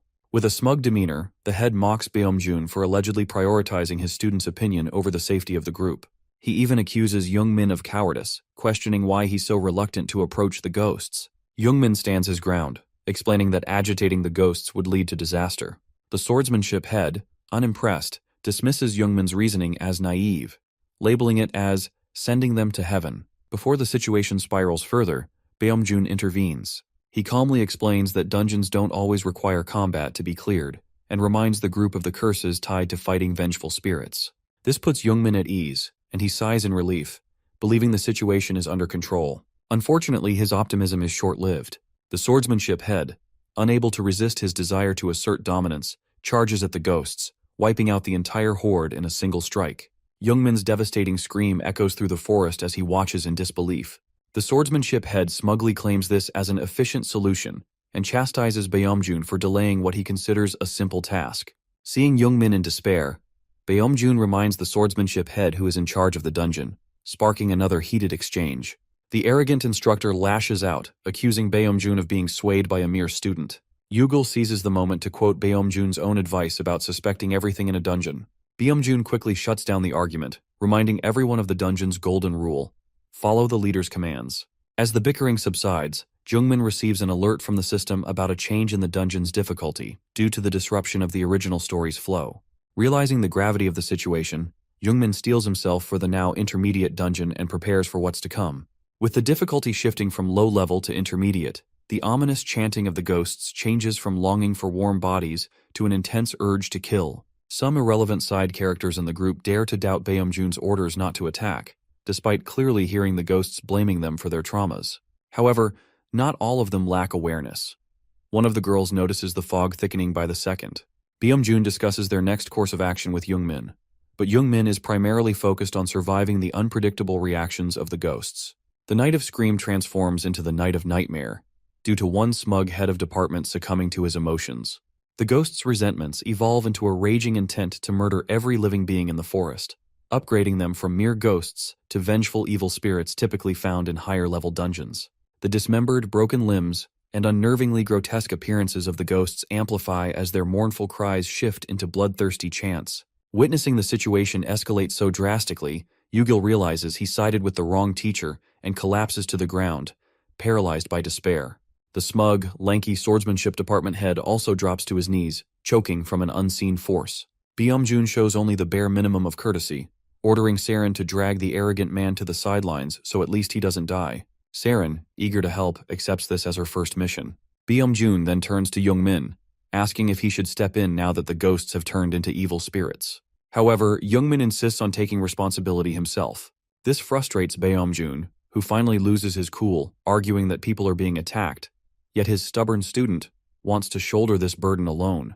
Youngmin justifies his request by explaining that attacking the evil spirits again could cause them to grow into even more dangerous beings. Despite his fears for his friends, Youngmin feels compelled to take charge because of his weeks of preparation and his sense of responsibility. After some consideration, Beomjun reluctantly agrees to let Youngmin handle the situation, but gives him a rare illusion ring to aid him.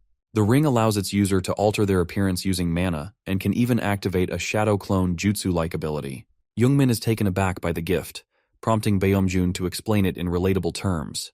The old man jokingly references the trope of a seemingly weak protagonist actually being strong but quickly dismisses it to avoid breaking the fourth wall.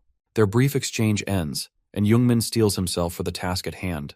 He knows failure is a possibility, but his determination to help these spirits far outweighs his fear. The children, abandoned by their parents, used as human shields, and left to suffer alone after losing loved ones to war, deserve peace. Youngmin resolves to help them without violence, as they have endured enough.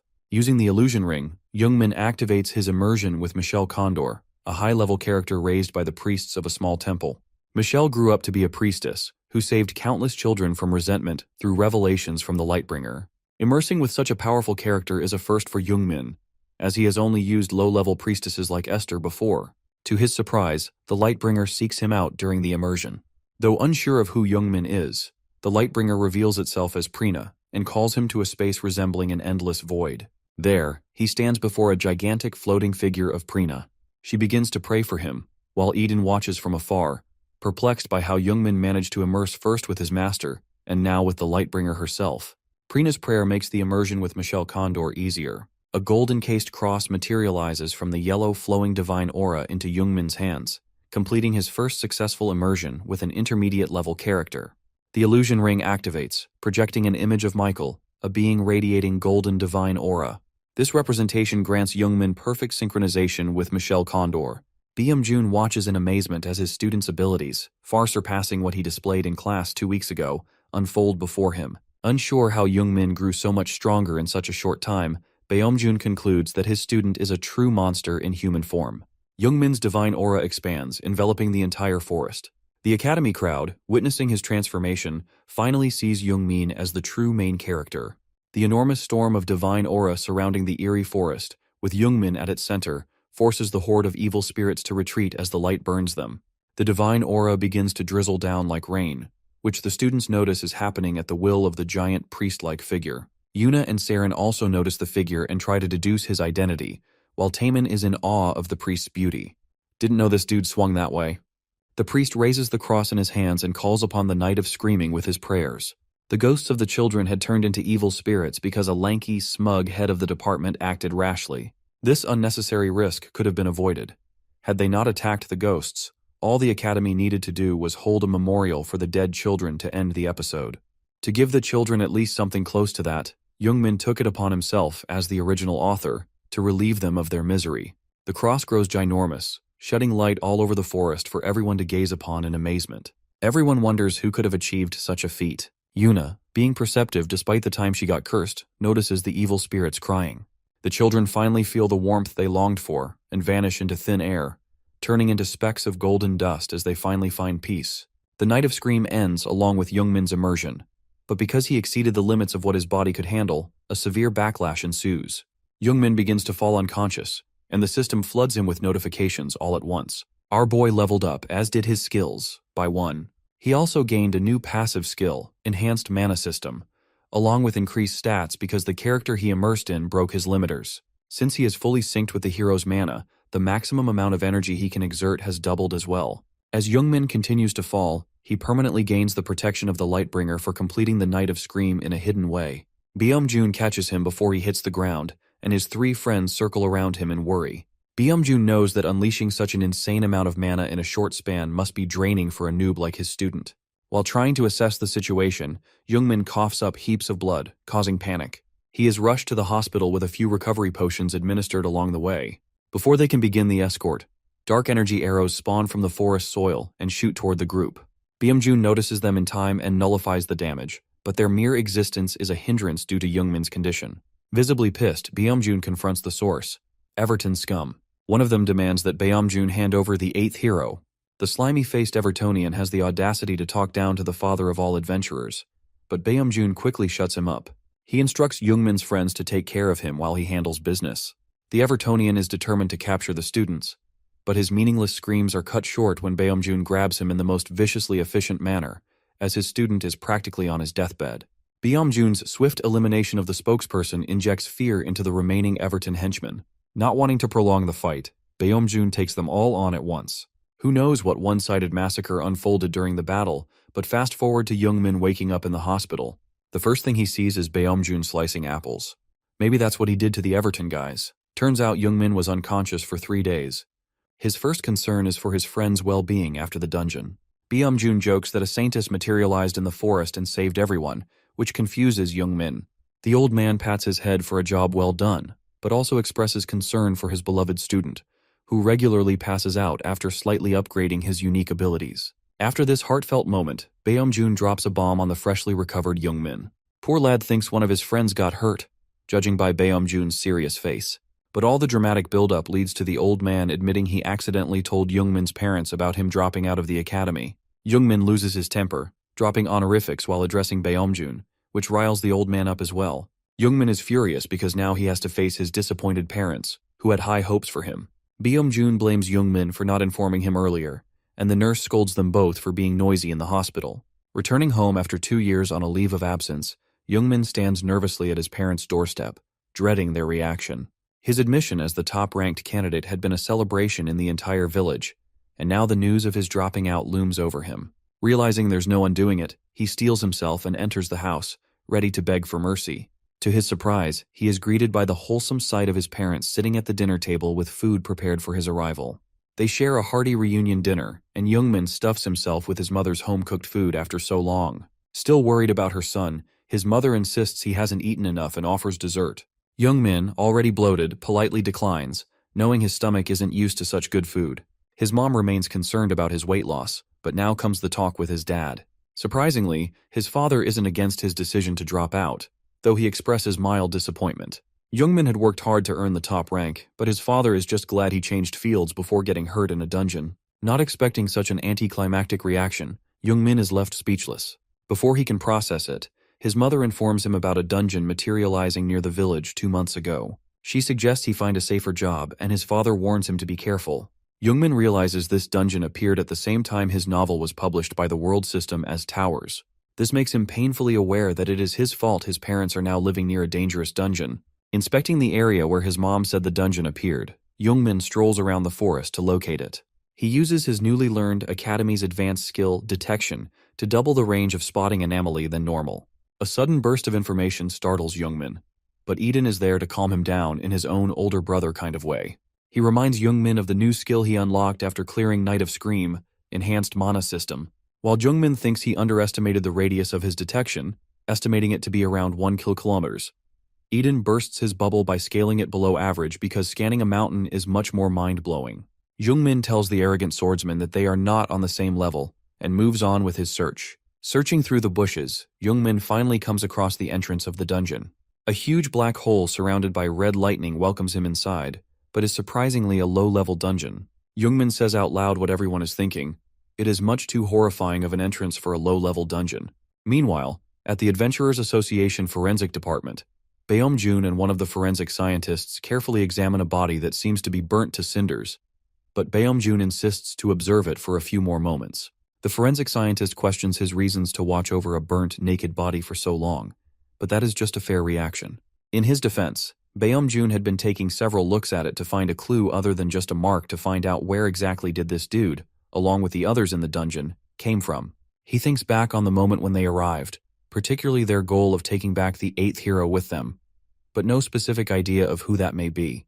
Does not take much of a detective to figure that out, but we move to Youngmin's story for now. Eden is over here mocking the very author of his story for being too scared to enter a low-level dungeon, and when Youngmin tries to back out by using the excuse of informing the association, he deliberately reminds our boy of a dungeon break if this dungeon is left alone for longer. Youngmin contemplates on his decision to whether enter or not, because besides the entrance, the dungeon is called Path of Choices, which could easily be another trap that increases difficulty at every wrong turn, like Night of Scream. Suddenly, a gold message window appears in front of Youngmin, with an unpleasant expression of disappointment. Turns out, it is the Lightbringer, or Prina, who hates her cringy title and wants to be referred by her name. Eden gets annoyed by her interfering with their bromance, so she calls him rude in return. Youngmin stands helpless, in place, thinking about whether his connection with the heroes talking is due to him being their creator, or it is just a coincidence of a dungeon, like the Night of Scream. Prina tries to motivate Youngmin to enter the dungeon by reminding him of his heroics of saving the children last time, which makes her confident in his abilities. Flattered, Youngmin thanks Prina for the uplifting comments. He regains his confidence and decides to enter the dungeon to take care of it quickly, as it is close to his house. He opts to enter the dungeon and gets a warm welcome by the dungeon who intrudes on his trip down memory lane. Based on Youngmin's life, the dungeon creates a trial in an open field that is handpicked to be suitable for him. Weirdly enough, Youngmin wakes up in his bed to an alarm on his phone at 6:10 in the morning. After a sudden moment of realization, he gets up from his bed, with saliva running down his mouth, because he was just previously in front of a dungeon. He looks around his room and finds his schedules from around the time he was in the academy. Not sure if he is more surprised to see that, or that the month-end assessments are approaching. But he manages to connect the dots that he has somehow slipped back into the past. He once again receives a notification that Path of Choices is intruding in his past and memories, and then gets shifted to another point in time that he has already experienced. This time, Youngmin is terrified to find himself in the academy's training grounds, and is completely lost about what to do as he looks down the stands. Another world-bending twist appears. A body comes crashing towards him, and it is none other than himself. A hurt Youngmin backed into the corner, reminding Youngmin of what happened to him when he originally took the month-end assessments. He got absolutely hammered by none other than Yugil, who stomps his enormous feet right at Youngmin's face, mocking him for being too weak as the battle finishes then and there. Seeing his trampled-on self and Yugil standing tall, Youngmin has his trauma triggered as he whimpers. Devastated that he has to live his worst years again, Youngmin questions the dungeon's sadistic ways. Not giving the poor bloke any time to recollect himself, the scene changes yet again. This time, Youngmin witnesses Yugil and his associates strolling down the hallway, completely free of punishment a month later after going overboard in the assessment against Youngmin. They laugh mockingly without a care in the world, while our boy witnesses it all with no power to change it at all. They call him a parasite, a blight that needs to be removed, for which the principal should reward Yugil instead. Regardless, that is just bullying which we know Youngmin overcame in the present. But couple that with the next piece of trauma is heart-wrenching. Youngmin receives the email of the academy about his leave of absence getting expired in the next 4 days, and if he does not respond, they will expel him effective immediately. This was Youngmin's breaking point. He thought he had overcome his past adversity, but he only pushed it down. The dungeon detects this, and uses this fear against him by bringing forth the person Youngmin feared the most in his past. Seeing Yugil stand 2 steps behind him, Youngmin realizes the reason why this dungeon is named Path of Choices. His trial commences, which means he has to fight Yugil when his fear of him was at its peak, causing him to shiver where he stands. Yugil's typical bullying trash talk continues. He expresses his excitement of facing the written test topper in actual battle. Youngmin is unable to calm himself because the thought of fighting Yugil is unbearable for him, which the dungeon is painfully aware of, hence the trial. Regardless of growing exceptionally strong in the present, Youngmin has still yet to overcome his fears, and this is a testimony to his will of doing that. But from the looks of it, he is screwed. The trial begins, and so does the trash talk from Yugil, the same torment Youngmin endured 2 years ago. Yugil advises Youngmin not to waste energy resisting the beating he's about to receive, as he'll need it to endure the pain.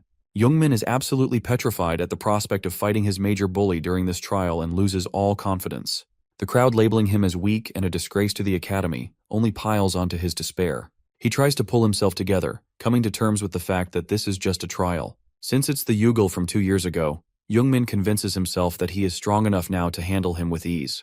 Finally determined to win, Youngmin prepares to dodge Yugil's first blow as the bully leaps forward with a massive swing of his sword. To Yugil's surprise, Youngmin blocks the attack just in time. He hadn't expected his victim to suddenly fight back. Youngmin had memorized Yugil's attack patterns and knew he would aim for the head, a twist Yugil hadn't anticipated. This only hypes him up more as he continues to trash talk, adding fuel to Youngmin's fire. Now fully determined to knock some sense into his bully, Youngmin prepares to unleash immersion, intending not to hold back. However, the battle isn't short on plot twists. Youngmin's immersion fails, not because he is too weak to use it, but because the trial has restricted it. Already demotivated by Yugil's taunts, losing his only source of power leaves Youngmin completely devoid of hope. Seeing Youngmin's moment of weakness, Yugil kicks him hard in the gut, knocking him into the arena wall. Unaware that Youngmin only took the hit because his ability was restricted, Yugil grows more confident, savoring the beating he gets to deliver. Like a WWE superstar, Yugil names his every move. He swings his sword at Youngmin's face, calling it a head bashing, and follows it up with a regular kick to the chest, naming it the anaconda kick. As comical as Yugil's named attacks are, they are undeniably effective. Youngmin ends up flat on the ground, eating dirt as Yugil towers over him. Unamused by how quickly his victim went down, Yugil repeatedly kicks Youngmin to restart the fight, hoping to prolong his bullying session. Meanwhile, Eden observes the fight from the sidelines and is thoroughly disappointed. The Youngmin he knows has survived far worse and yet has gone down so easily against a petty bully like Yugil. Youngmin himself is devastated, realizing he is as weak as he was 2 years ago when separated from his unique ability. Desperate, he pleads for a miracle to overcome his trauma. His prayers are answered when Eden speaks up, blatantly reminding him of the many feats he has accomplished so far. "You literally came back from the dead in the first tower," Eden scolds. "So how does the trauma of being bullied overpower you now?" He also rubs salt in the wound by pointing out that Youngmin essentially lost to his imagination, calling it pathetic. Though annoyed by Eden's arrogance and insensitivity, Youngmin knows he's right. Ironically, Youngmin had created Eden's character as a representation of his struggle against reality, a hero he could take refuge in. Revisiting his struggles, Youngmin finally gathers the courage to stand back up, determined to prove his hero wrong by silencing the trauma that is Yugil. Seeing his victim rise after such a brutal beating shocks Yugil. Confused by Youngmin's seemingly nonsensical resolve, Yugal leaps forward to shut him up once and for all. However, he underestimates that this is a turning point in Youngmin's character development arc, and Yugal is just a stepping stone. Anticipating the attack, Youngmin smacks Yugal in the chin with his sword, sending the bully flying. Now fully locked in, Youngmin strikes a heroic pose, one reminiscent of the hero he once wrote, and prepares to finish the simulation. Eden cheers him on from the sidelines. Meanwhile, Yugal, clutching his bleeding mouth, grows more serious. Determined to crush Youngmin's confidence, Yugal taps into his mana reserves to unleash his ability, Stealth Sprint. Fading into thin air, Yugal uses a smokescreen to attack Youngmin head-on without being seen. Though Youngmin avoids any fatal blows, he struggles to anticipate the direction of the attacks. Before he can regain his balance, Yugal appears beside him in an instant with an afterimage and mocks Youngmin's inability to counter him.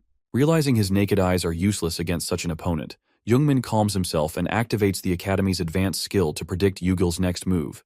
With the added effect of his passive ability, Enhanced Mana System, Youngmin senses Yugal's presence right behind him and blocks the incoming strike with perfect precision. Yugal is bewildered. Seeing his trump card thwarted so effortlessly by someone he considers weak forces him into denial. He goes for a second strike, convinced the first was a fluke.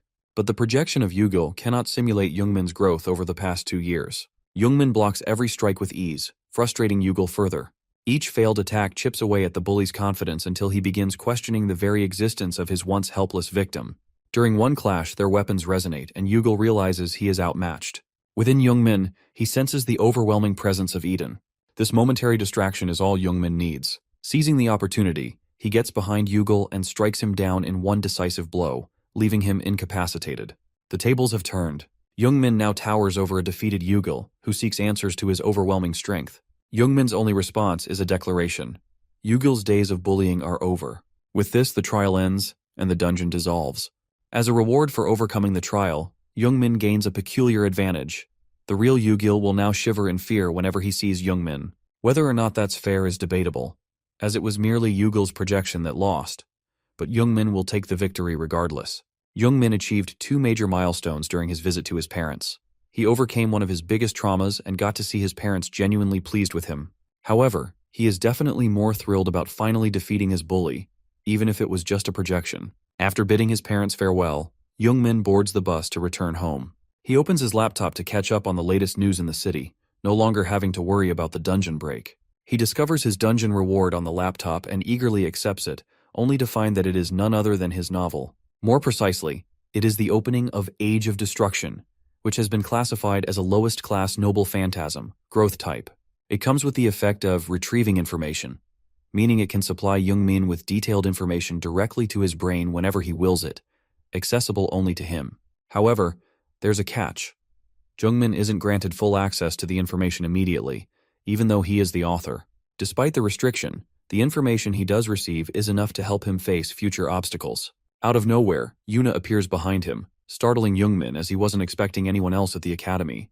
When he brings up the word academy, Yuna cheerfully drops a bombshell. She has dropped out. Youngmin is appalled and immediately starts yelling at her for making such a reckless decision. Yuna fires back, angrily reminding him that it's her career, not his. Calming down slightly, Youngmin explains his frustration, pointing out the numerous advantages she could have as the Academy's current second-ranked student. Their bickering is interrupted by Taemin, who casually announces that he too has dropped out of the Academy. Unlike Yuna, he shows no regret, grinning from ear to ear. Youngmin is left completely baffled, trying to understand why the Academy's top students would make such decisions, while Yuna excitedly dreams about the fun adventures and studying they can do as a trio. She also reveals that a certain Mr. has permitted them to use the training room. Youngmin immediately knows who she is referring to and reminds her to call him Master when he is around because he prefers it. Yuna is confused, as the old man seemed fine with being called anything. Taemin adds to Yuna's praise, saying the man was kind and even complimented their strong foundations. Hearing all this praise about Baeomjun, Youngmin grows irritated, as his own experiences with the old man have been less than pleasant. Taemin, however, is excited to train together with Youngmin. Amid this discussion, Youngmin realizes he hasn't seen Baeomjun since returning. Meanwhile, at the Adventurers Association Forensic Department, Baeomjun is in his office, fielding calls about random individuals caught drawing magic circles supposedly for summoning the devil. He is irritated by the increasing frequency of these superficial cases, which are quickly becoming a major issue. The magic circles bear a striking resemblance to the tattoo found on a burnt corpse he investigated earlier. One of the attackers from the dungeon, Byung-jun begins connecting the dots between these symbols, the eighth hero and the devil, all of which appeared after the 7 new towers manifested. Like a modern Sherlock Holmes, Byung-jun orders his team to continue investigating these symbols while he delves deeper into their origin. Unaware of the brewing storm, Youngmin is out shopping at an artifact department store after earning a hefty profit from trading potions. His shopping spree is interrupted by an agent who congratulates him on awakening a unique ability. The agent is Jang Jiwan, the scouting team leader of the Heavenly Mansion Guild. He approaches Jungmin with an offer to join the guild, mentioning Yuna's name in the conversation. Jungmin politely accepts the business card, suspecting Yuna had a hand in this.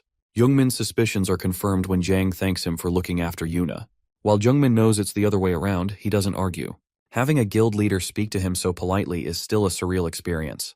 Jang even offers positions for both Jungmin and Yuna once they obtain their licenses. Jungmin politely declines, explaining that he doesn't want to be a burden on the guild as a friend hire, rather than a recruit based on merit. Disappointed but understanding, Jang leaves, though an ominous aura lingers as he turns the corner.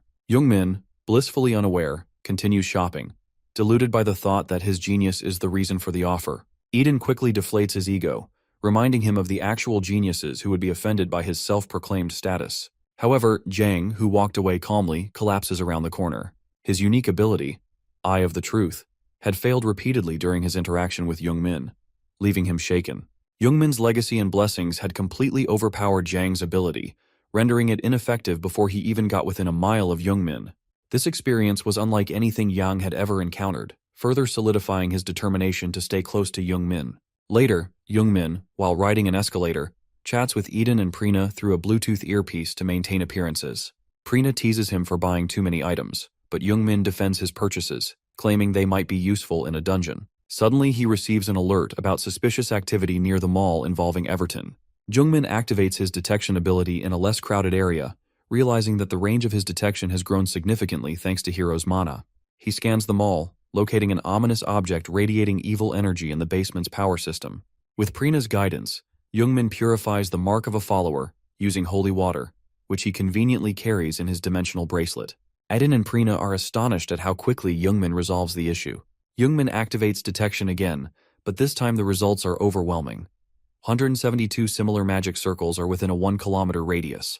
The staggering number leaves Jungmin disheartened as he realizes the true scale of the problem. If just 1 kilometer contains this many magic circles, how many could there be across the entire city? The enormity of the situation weighs heavily on him, leaving Jungmin wondering how he can possibly tackle this chaos. Panic rises at the Everton headquarters as they receive news about Jungmin getting rid of all their magic circles on his own, raising the question of whether they should intervene now. Amidst all this, the guy who went to the dungeon to capture the 8th hero is now panicking. He recalls the prophecy of the said 8th hero being a hurdle in their plan to bring chaos, so it would have been golden if he had done his job. However, this guy is smart enough to deduce the fact that Jungmin is able to use divine powers because he removed the first seed like he was stealing candy from a baby.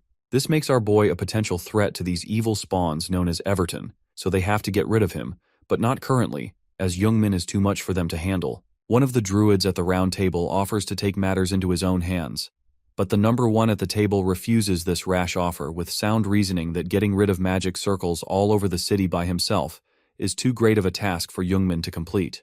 As a contingency, the Apostle of God is on standby, observing the state of the seed, and he will use the magic circle to get to its position if there is a danger to it, so sending a pawn druid to handle this battle is a meaningless sacrifice. Meanwhile, after taking care of a few magic circles, Jungmin sits at a cafe, cursing the Everton people for putting him to such a tedious task that he cannot ignore due to lives being at stake.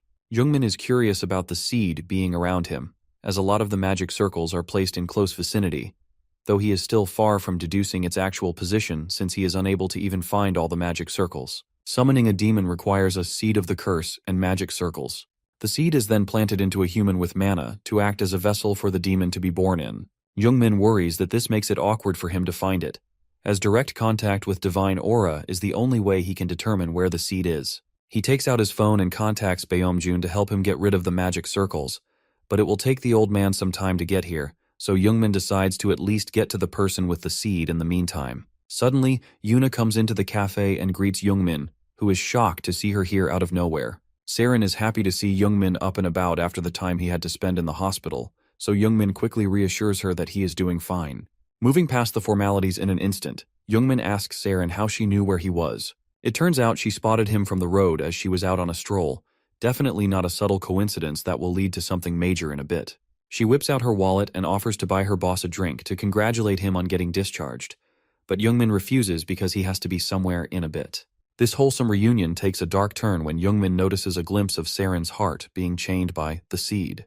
He hears 2 distinct heartbeats, indicating that there is an abnormal flow of mana nearby.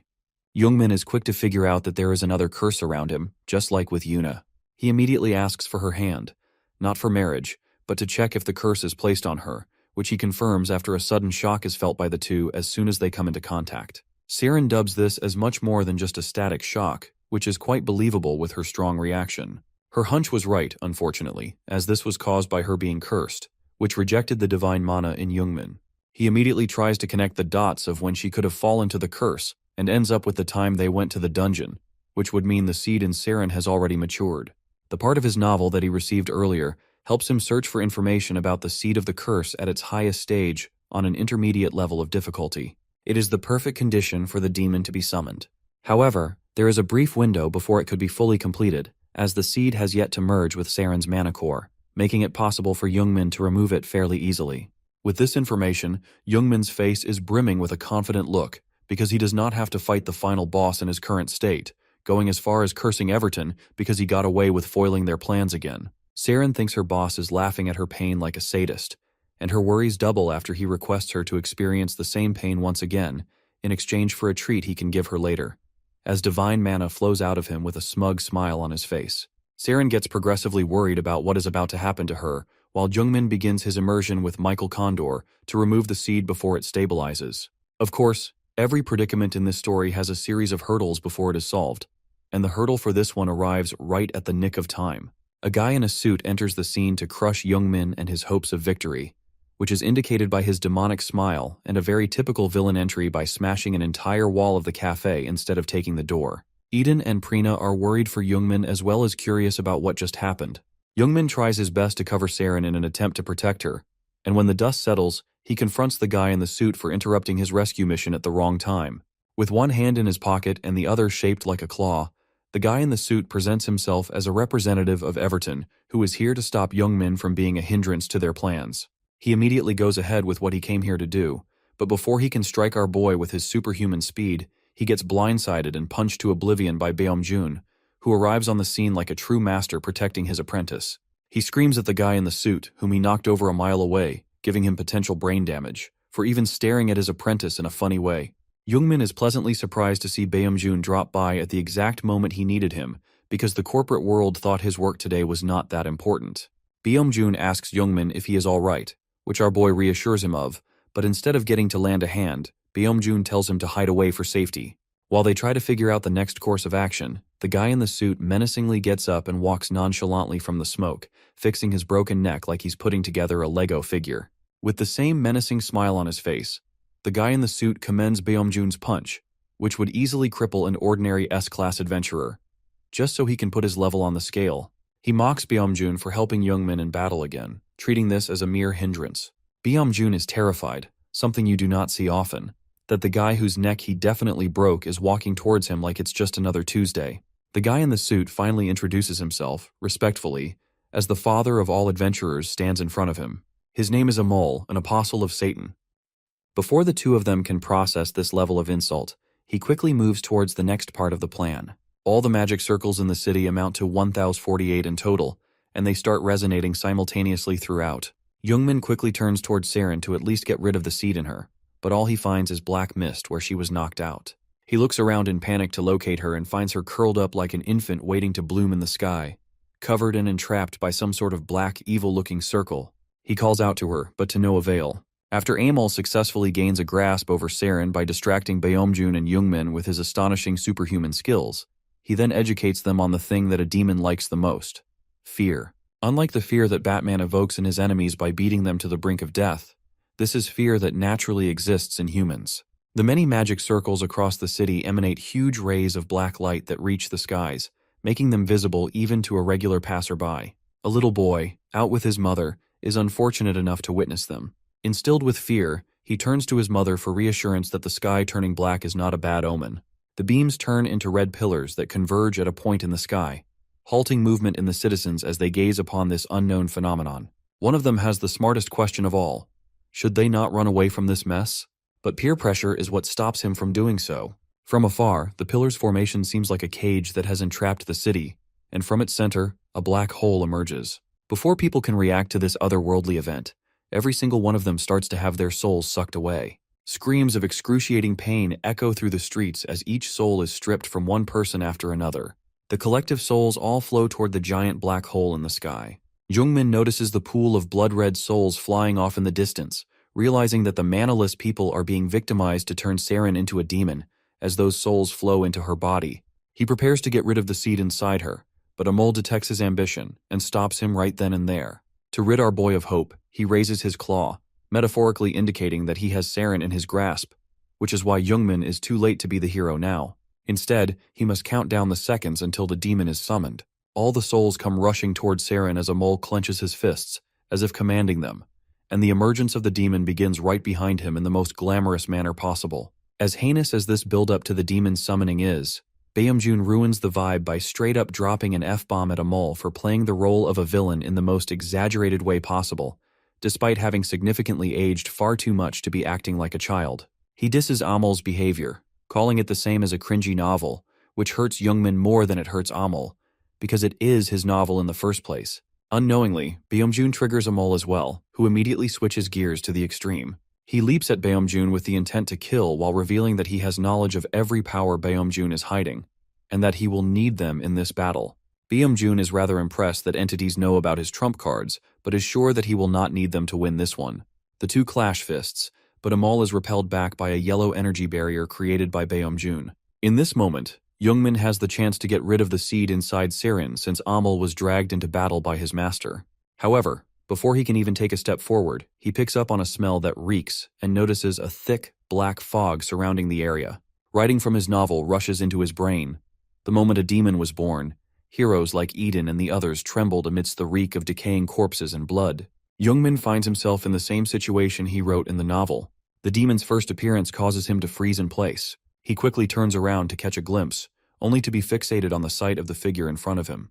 It is Saren, but a more mature, demonized version of her, staring him down menacingly, completely devoid of any emotions upon seeing her dear boss. Jungmin realizes that this is entirely his fault, because he wrote that novel, so he makes a desperate attempt to call out to Saren, but he receives a very cold reply.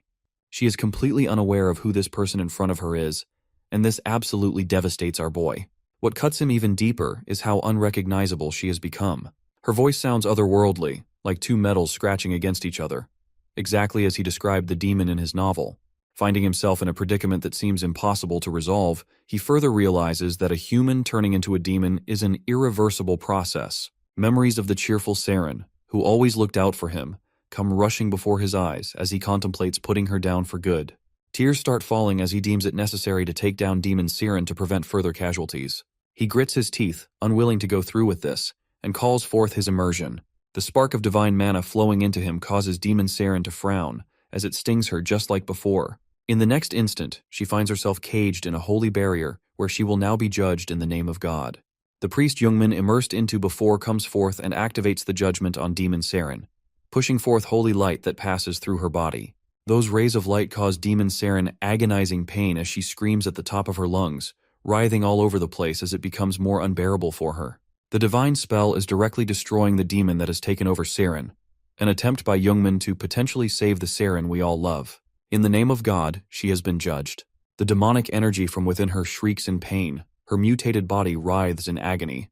Jungmin is moved to tears. Blood runs from his nose as he proceeds to sacrifice a dear friend for the greater good. The process comes to a halt. A smokescreen fills the surroundings as Jungmin presents his sincere apologies to Saren. The dust settles, and in between forms a shadowy figure, one that snatches away Jungmin's final attempt to save Saren.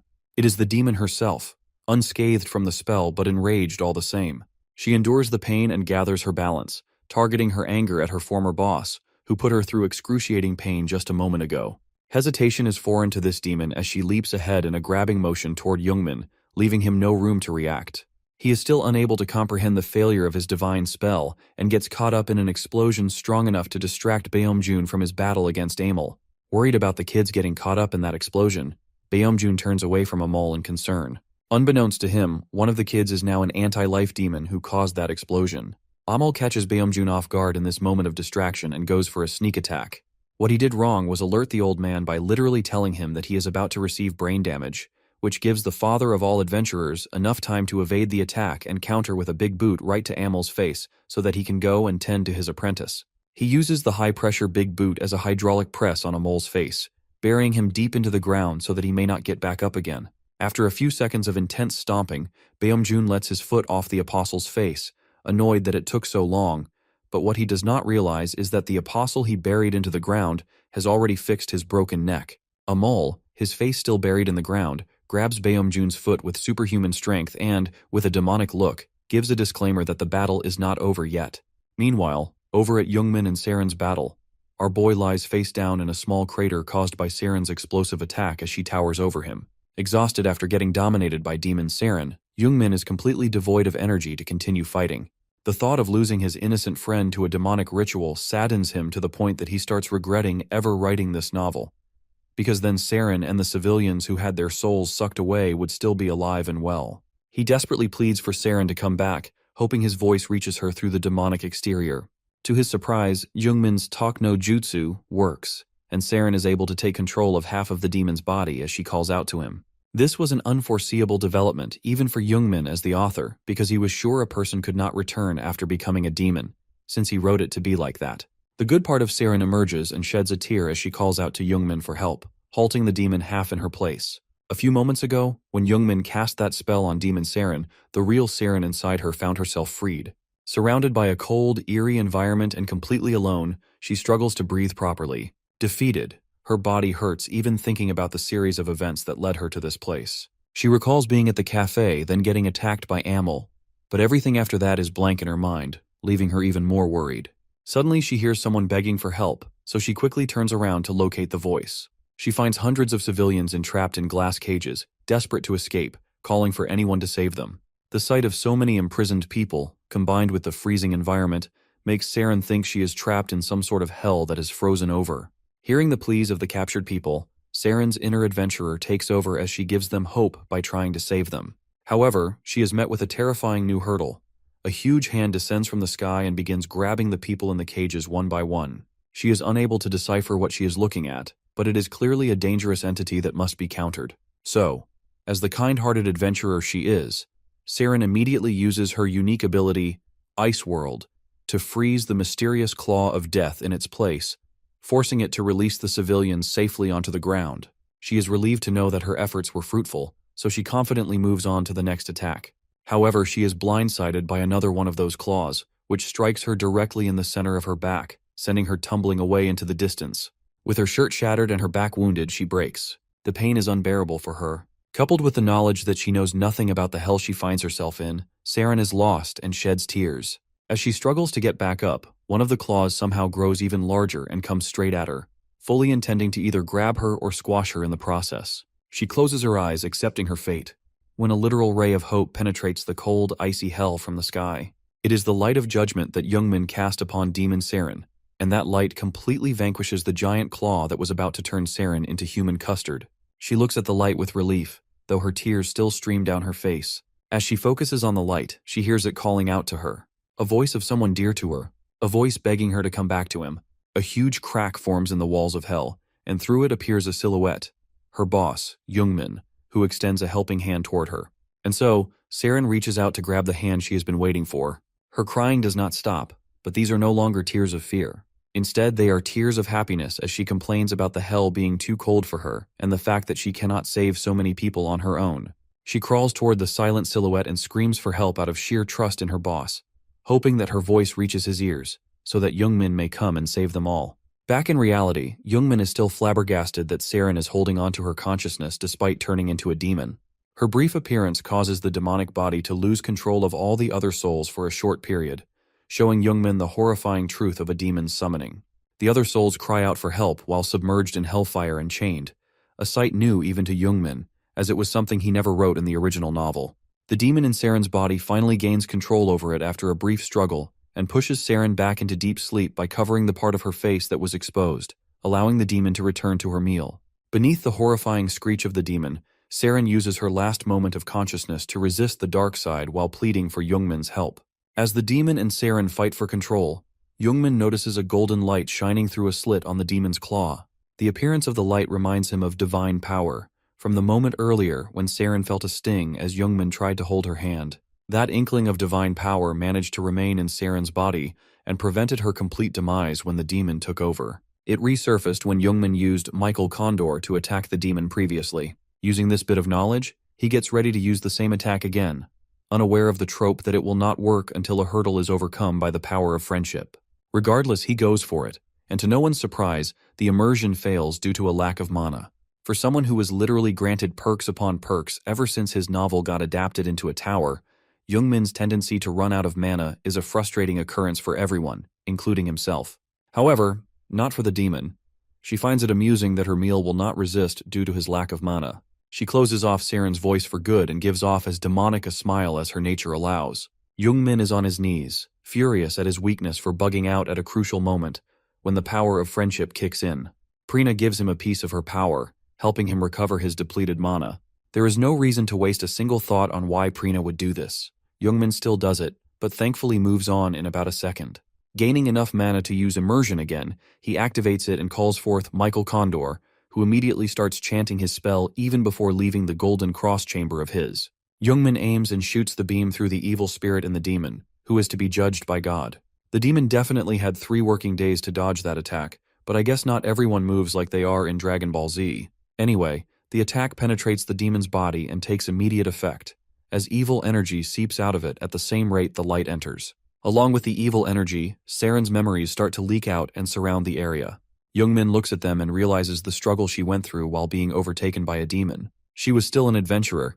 Despite being scared for her life, she helped the people caged alongside her. Lost in his awe of her heroics, Youngmin lets his guard down, and the demonic energy takes this chance to devour him as well. A few moments later, he wakes up in the same icy hell where Saren is trapped. Looking around, he finds Saren in the grasp of a bony claw, being taken toward the sky in that place. Youngmin thinks quickly on his feet and starts running, calling out her name in the hopes that Saren will wake up. Thankfully, she regains consciousness just in time for the dramatic hand-grabbing moment when Youngmin barely catches up to her and takes a leap of faith, stretching every fiber of his muscles to reach her hand. This moment acts as a catalyst for the divine energy residue left in Saren to activate and glow all over the place, leaving even her shocked. The divine power comes crashing down upon the demon, separating it from Saren as she falls out, unconscious but graceful. The demon screams in agony, resenting Youngmin's actions as her body begins to bubble up. The pain is unbearable as she struggles to hold her form together. Unfortunately for her, it eventually breaks apart after Saren's real body fully departs from the demon's control, scattering the souls of the civilians across the city. Youngmin is relieved that his plan worked, so he immediately goes to check on Saren. He places a finger under her nose and finds that she is breathing normally, just unconscious. A few steps away from them, however, is a giant blob of evil energy, the final remains of the demon without a body. Youngmin keeps calling it ugly in his head, which the demon presumably hears, hence why it demands its body back from Youngmin. To no avail, unfortunately. So the demon's next course of action is to take out all its frustrations on none other than our boy, and it jumps straight at him, either to devour him or take over his body to avoid the ugly allegations. It gets mere millimeters away from Youngmin, who stands there like a statue, awaiting his demise with closed eyes. Fortunately for him, he has the power of friendship on his side. Yuna emerges right at the nick of time. She zaps the giant blob of a demon with an electric blast from her hand, thwarting it away and causing an explosion upon impact, creating a smokescreen. With a heroic pose, she turns back toward a relieved Youngmin and expresses her concern about whether she was too late.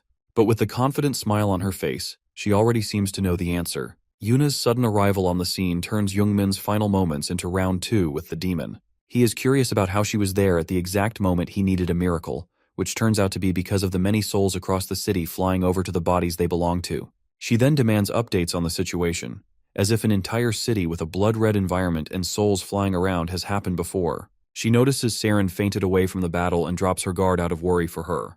The demon sees the moment and tries to get back at Yuna for attacking it, but she is quick to react as she immediately activates her unique ability. the rate at which she can calculate the dimensional interference, then go through a singularity and property transformation, along with the transmission of waves to set the coordinates to materialize her attack that splits the demon in half, is extraordinary. She claims that the demon's sudden attack scared her, yet she still managed to pull off extreme measures in a split second. However, to her surprise, while the attack halted the demon, it seems unaffected by it. In fact, not only is it still alive, but it has also grown in size after regenerating its blob-like appearance. While Yuna is stunned by this phenomenon, Youngmin deduces that the demon is using mana to regenerate, and figures out that an attack capable of disintegrating the demon faster than its recovery rate is needed. The problem he faces, however, is finding the person who can generate such an attack. The demon seemed unfazed at first, but even it cannot function properly without a body, and that regret gets to it, actually shedding a tear at its own incapability. The demon looks around in desperation and pinpoints Amul, who is currently busy in his battle against Beomjun. With no care for Amul being its ally, the demon just straight up gobbles him up entirely to regain a powerful body. It is successful in doing so, giving Amul nothing but a void that devours him as the last sight he sees before his demise. Beomjun is utterly disgusted by the demon munching on its own ally, and wonders what it could even hope to achieve by doing such a thing. The demon transforms into a 20-meter-tall abomination after digesting Amul's body as a hell. Despite facing a gigantic demon that looks like it came from underneath your bed, Beomjun immediately charges up his unique skill to put down this hideous creature once and for all. He is rather glad that the demon is as tall as it is because the lightning-type mana he inherited directly from the god of thunder, Zeus, is supposed to be used on giants to end them in a single blow. The demon is a different breed, literally, as it confidently welcomes Beomjun's strike as if it is a delicacy. Beomjun charges up his attack and turns it into a high-voltage energy ball, which he raises above him, mocking the demon for even thinking about devouring him. The two prepare their next attacks and go at each other at the same time, causing another massive explosion upon collision. The collision lasts a bit longer than usual, almost as if the demon is absorbing what Beomjun dubbed as Lightning Spear Astrade. Youngmin is truly impressed by the scale of Beomjun's powers, but he too fears that the attack was just a very efficient snack for the demon. Their fears come true. The demon seems completely fine, stronger even, after absorbing the entire attack and asking for more. It attacks Beomjun in hopes of receiving more of the delicious meal, but before the old man can even touch the demon, its limb explodes on its own. Unbeknownst to even Beomjun himself, he wonders why the demon is exploding on its own when he has not even attacked yet. However, Youngmin realizes that it occurred due to Beomjun's overpowered mana, and if he can now add an explosive touch to it, the demon will go out like fireworks. He turns to Yuna immediately and tells her to use her most powerful fire magic, instructing her to fire it as soon as he gives the green light. Without a moment's thought, Yuna agrees and prepares her attack in an instant, giving Youngmin a reality check that he should thank God more often for making the top student at the academy his friend. He then uses the magic bracelet on his wrist to fire up the most probable noble phantasm from his novel. The power system that works for Youngmin searches through the entire novel, going from 284 skills to 130, then to 24, and finally picking out the one most effective in this situation. The exact step-by-step guide on how that skill can be used is transmitted into Youngmin's brain, which he finds weird, as the guide he received is as easy to understand as when the Indian teacher on YouTube teaches you a subject the night before the exam. The skill is one of Michael's greatest works, called Harmony of Power, and with the 30% mana left in his tank, Youngmin dares to go for it, which may end up killing him yet again. But that's a given by now. He prepares himself to use the skill and gives the green light to Yuna as soon as he is ready. She fires right on cue but alerts Beomjun to get out of the area of effect before launching the spell Explosion. The demon is engulfed in huge flames that cover its entire body, and while it seethes in pain, Youngmin passes judgment on the demon by using a specific chant for the spell to sanctify the soul of greed through purification. The sanctification, coupled with Explosion and Beomjun's God of Thunder attack, creates a huge crater of overpowered attacks that overwhelm the demon completely. It can do nothing but struggle to no avail while screaming as its life withers away. Yuna is more shocked to see the skill Youngmin just used than to see a demon disintegrating into nothingness. With its final pleas and cries of wanting to live, the demon passes away, and so the seed of the curse is purified along with the demon's mind, its existence ceasing entirely. Youngmin's immersion is yet again stopped by force rather than him turning it down, and Beomjun once again worries about his student collapsing after displaying such a high-level attack, which is clearly well above the grade his body can handle. He rushes to check up on him but finds him completely fine as Youngmin responds to his call in an affirmative manner. Instead of asking how, Baeomjun just violates our boy by asking why, as if he wanted his worries to come true. Seeing his teacher stressed, Youngmin also gets curious about how his inevitable collapse has not happened yet, even though he has used immersion thrice now. Yuna is confused about the reaction of the master-student duo, but they both subconsciously decide it's better to keep it to themselves rather than letting people close to him know, because that will obviously not help them. Just when they let out a sigh of relief, Baeomjun sees a sight he has never come across before. It is Youngmin glitching out of existence, and before any of them can make sense of this unknown phenomenon, Youngmin completely vanishes into thin air, leaving Yuna and Baeomjun utterly helpless as they call out his name before his departure. Seeing Youngmin exorcise the demon by combining his mana with divine power, Eden realizes that Youngmin used one of Prina's specific skills. To use a skill associated with one of the heroes is only possible when the user is oddly familiar with it. Eden's suspicions about Youngmin keep growing, even more so when our boy manages to turn a demon back into a human, a feat unimaginable before. However, these feats may never be replicated again because Youngmin is really close to dying after pushing himself way beyond his limits. Funny enough though, Youngmin is fine. Baeomjun and Eden are both shocked to see that the dude who has been at death's door every time he used his abilities is standing in front of them without a scratch. Eden's shock is so great that he turns towards Prina for answers without playing around for once. He questions her decision to save Youngmin at the last moment, which she proudly claims to be in everyone's best interest, including Eden's, because he would not want Youngmin dead yet either. He wonders what she is implying by that remark. So Prina takes the courtesy of reminding him that Eden decided to send Youngmin to the tower's second floor. Instead of just admitting that he forgot about the said event, he arrogantly tells Prina to tread carefully as if she is on some sort of thin ice. He clearly does not want to talk further about this, but Prina keeps pushing him to discuss the concerns he has been having with that mysterious thing on the second floor. She mentions someone deliberately making the first floor of the tower almost impossible just to make the second floor inaccessible to anyone, but does not take their name as if she will summon Voldemort. However, things are different now that Youngmin has cheated death to clear the first floor, making him worthy in Prina's eyes to scourge the second floor, which agitates Eden further. His frustrations clearly indicate that he does not want another second spent giving this matter any thought, but Prina simply lays out the question of his curiosity to see Youngmin's unique intervention in this case. Prina's argument somehow penetrates Eden's gigantic shell of ego and convinces him to bring Youngmin to the tower instantaneously. He raises his hand and sends an invite to Youngmin for the second floor of the tower. A loaf of bread that looks like it was left out in the open for over 100 years is picked up by a young boy who excitedly requests his sister to have a bite of it. The sister looks at the mutated bread and, with a smile on her face, approves of its consumption as if that is the safest-looking bread in the world. The two of them decide to share it as their lunch for today, but before they can take a bite, the sister notices a disruption right behind them. A burst of blue light flashes intensely in their room, making the two cower in fear as they grab each other tightly. Out comes a clueless Youngmin from the smokescreen, looking at the equally shocked siblings. Youngmin raises his head to check his surroundings, only to find himself in a completely different and possibly much older, rural area from where he was a second ago. The system pops up and informs our boy that he is in the rotted ghetto, the tower's second floor. With a name like that, they are not even hiding the fact that they do not want anyone entering. Regardless, Youngmin made it here due to him being a special person, also known as the main character. The sister grabs hold of her brother in a protective manner and confronts this strange man who just popped out of thin air.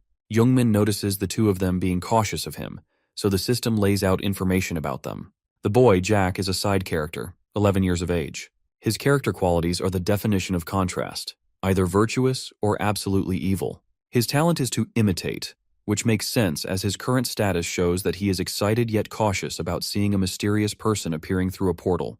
The sister, Leah, aged 15, has the same traits and talent, but expresses a much more reasonable reaction to finding a mysterious man as someone to be wary of. Youngmin, upon learning about them, identifies them as someone related to Eden. Before he can continue his thought, his stomach growls from hunger, so the too pure for this world Jack offers him something to eat from what little he has, while Leah tries to warn him.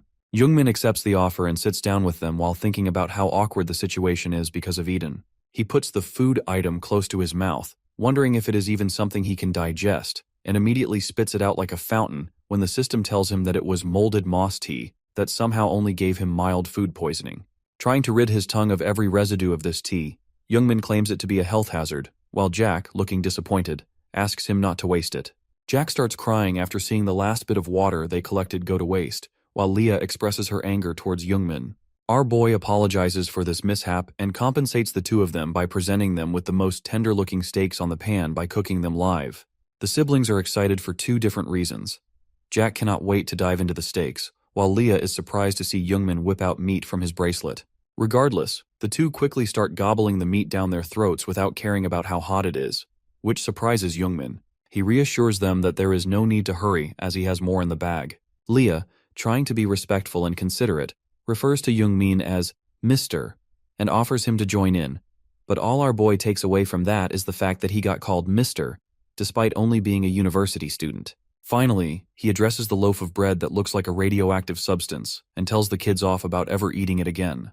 He then changes the topic to their living conditions, considering it's just them in such a run-down state, so they inform him of some other guy who used to be here as well. Youngmin wonders if they are referring to Eden, but Jack mentions someone called Pable, who occasionally comes to play with them. This name rings a bell in Youngmin's mind, but seeing his reaction, Leah gets suspicious of him and questions his intentions in gathering this information. He tries to defuse the situation by claiming that it is just out of worry and that they should just focus on filling themselves up. Youngmin definitely has good intentions, but his quickly leaving for a restroom break with a nervous expression only makes him more suspicious. He walks away with a growling, empty stomach while the kids glare at him as they continue to munch on the meat. As he continues walking, Youngmin whispers to Eden to let him out of the second floor already, even though he is grateful for such an opportunity. His reasons are the well-being of Siren and everyone else who just fought in the battle. Eden listens and chooses to ignore him, which just pisses Youngmin off because both of them are well aware that the tower's second floor is not a place our boy is supposed to attack yet. Unfortunately for Youngmin, his request gets denied by Eden with a rather cold response, unlike his usual mean persona. Unable to comprehend this situation, Youngmin gets on the floor and starts whining about how messed up it is because, from Baeomjun and Yuna's perspective, he just disappeared into thin air in front of them without an explanation. He curses at Eden for taking such a drastic decision all by himself, but his complaining is interrupted by a group of primitive-looking people that surround him in a circle. With quite angry expressions on their faces, one of them questions Youngmin about whether he is in cahoots with Jack and Leah. Surrounded by a bunch of primitive-looking armed individuals who are clearly hostile about Youngmin's association with Leia and Jack, our boy finds himself in yet another unwanted predicament. The rundown bunch is obviously suspicious of a young dude completely dripped out who suddenly appeared out of nowhere and talked to the children. Noticing the desperate choice of weapons in each of their hands, Youngmin deduces that they are out for blood without taking any chances, going so far as to bring old people into the attack even though their hands are shaking faster than an earthquake. The reason why Youngmin is dumbfounded at this death warrant of his is that he was under the impression that the original episode of this tower ended with Eden leaving the town. So now, as the author, he has to deal with whatever fanfic the system cooked up for him. For the second time since he got his powers, Youngmin finds himself in a situation over which he has no control. Even when he did know what was coming, he was not able to prevent it initially. But now that he is fully unaware of what to expect, the best he can do is try and reason with the hostile primates to talk with words rather than weapons. An unexpected claim bursts out of one of the attackers' mouths. Leah and Jack are murderers of his son.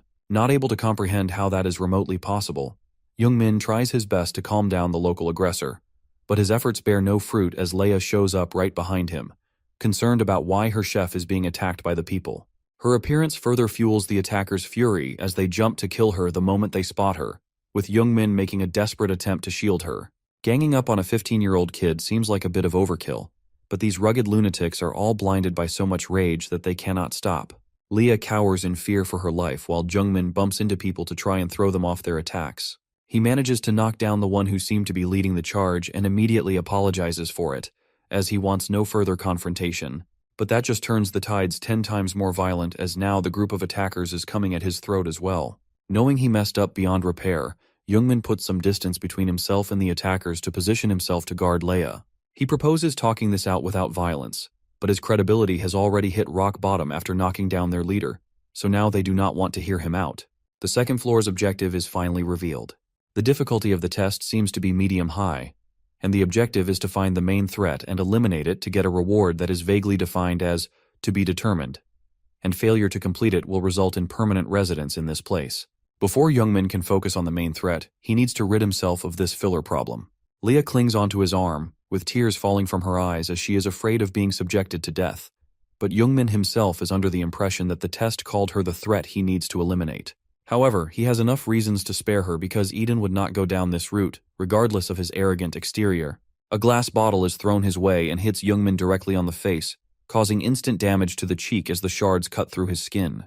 Leia holds him tightly as she sees blood running while Youngmin tries to endure the harsh pain. The wild locals rush the two of them with no intent of stopping until Youngmin and the siblings are dead. Suddenly, a person from the group of locals stops his granny by locking her arm in a hold to try and calm her down. Eden observes this development and gets mad at who this hindrance is. Turns out it's Pable, the guy who plays with Leah and Jack occasionally. The locals question his reasons for defending the monster they are trying to take down, but all he is trying to do is make them understand that mere kids are not capable of piling up bodies like the ones they found at their house. Youngmin, while covering Leah, looks at Pable and wonders why someone from the tower is helping him, so the system gives him the information needed for that answer. Pable is a 25-year-old blacksmith who is quite virtuous and is talented when it comes to weapon crafting or dismantling. Currently, he is very cautiously taking a stance, which makes him rightfully nervous and wary. Youngmin finally remembers Pable's gesture of taking care of Leah and Jack after Eden left in the original novel. The confrontation between the wild locals and Youngmin halts as the day passes, and now Youngmin sits across from Pable as they discuss the events of today. After sharing pleasantries, Youngmin asks Pable about the situation here, which he reveals to be a case of superstition that Jack and Leah are monsters due to the fact that many bodies were found at their house. Pable adds that Jack and Leah being the only two alive put a target on them, but he has another suspect in mind. Turns out the suspect in his mind is none other than Eden, someone who used to live with the kids but left suddenly. Eden is listening in on this conversation and jumps out of his seat in anger because he finds the accusations absurd. His intense reaction causes Youngmin's head to nearly explode as it is too loud for him. Pable sees Youngmin suddenly in pain and questions his sanity, but our boy has to brush it off like nothing happened, even though he is fully pissed at Eden's sudden reaction. Pable leaves, wishing Youngmin and the kids well, and so Youngmin wishes him well in return. Eden is still mad at Pable for leaving after framing him for the murders, so Youngmin shuts him down for being too aggressive. After the situation calms down, Youngmin addresses Eden about the accusations by Pable, saying that he understands that this is all just a big misunderstanding. However, he guesses that Eden's decision to bring him to the second floor of the tower was to take care of the kids. This strikes Eden deep as he follows that with silence, making Youngmin think that he is being ignored again. After only a moment of collecting his thoughts, Eden admits that he indeed brought Youngmin here for the kids, as he used to live with them. He came across the two of them during his time at the ghetto on his adventure. Eden loved them like his family. He played with them, slept, and ate with them. This affirms for Youngmin that Eden is truly a hero as he wrote him, but this Pable guy is the suspicious one for blaming him. Eden quickly jumps on the Pable hate bandwagon, but he also notices Youngmin saying that he remembers Eden being family with the kids. This puts him further in his case of solving Youngmin's true role in this story. He reflects back on how Prina also mentioned Youngmin clearing the first floor using such an inconceivable method, because he knew about the secret ending rather than the typical one. Now that this much is revealed about Youngmin, Eden is almost convinced that he is the one they have been waiting for all this time, and inviting him to the second floor may just prove that. After a prolonged monologue, Youngmin decides to give in to sleep. However, before he could actually rest for once, Eden lays a query on him that is enough to rattle anyone's peace. The role that Youngmin has been keeping a secret thus far is now a topic of discussion, as Eden straight up asks Youngmin who he really is. Having his curiosities turn into genuine concerns, Eden is now on to Youngmin and his role in this entire story, seeing how he has left clues behind that hint at him being much more than a newbie adventurer. Eden's upfront question about Youngmin's awareness of everything as if he overlooks the entire world rattles our boy so much that he starts fumbling on his words and tries to play it off as if Eden's gone senile, while simultaneously thinking about the moment he slipped up that helped Eden catch on that something is wrong. However, Eden chooses to let go of this topic for now, and the night passes with Youngmin getting not a single wink of sleep because he was troubled about what to tell Eden after he dropped that bomb last night. He even considers telling the truth to Eden, but holds himself back from doing so because he cannot let the hero, who is always on edge, learn that our boy is the reason why his life was full of hardships.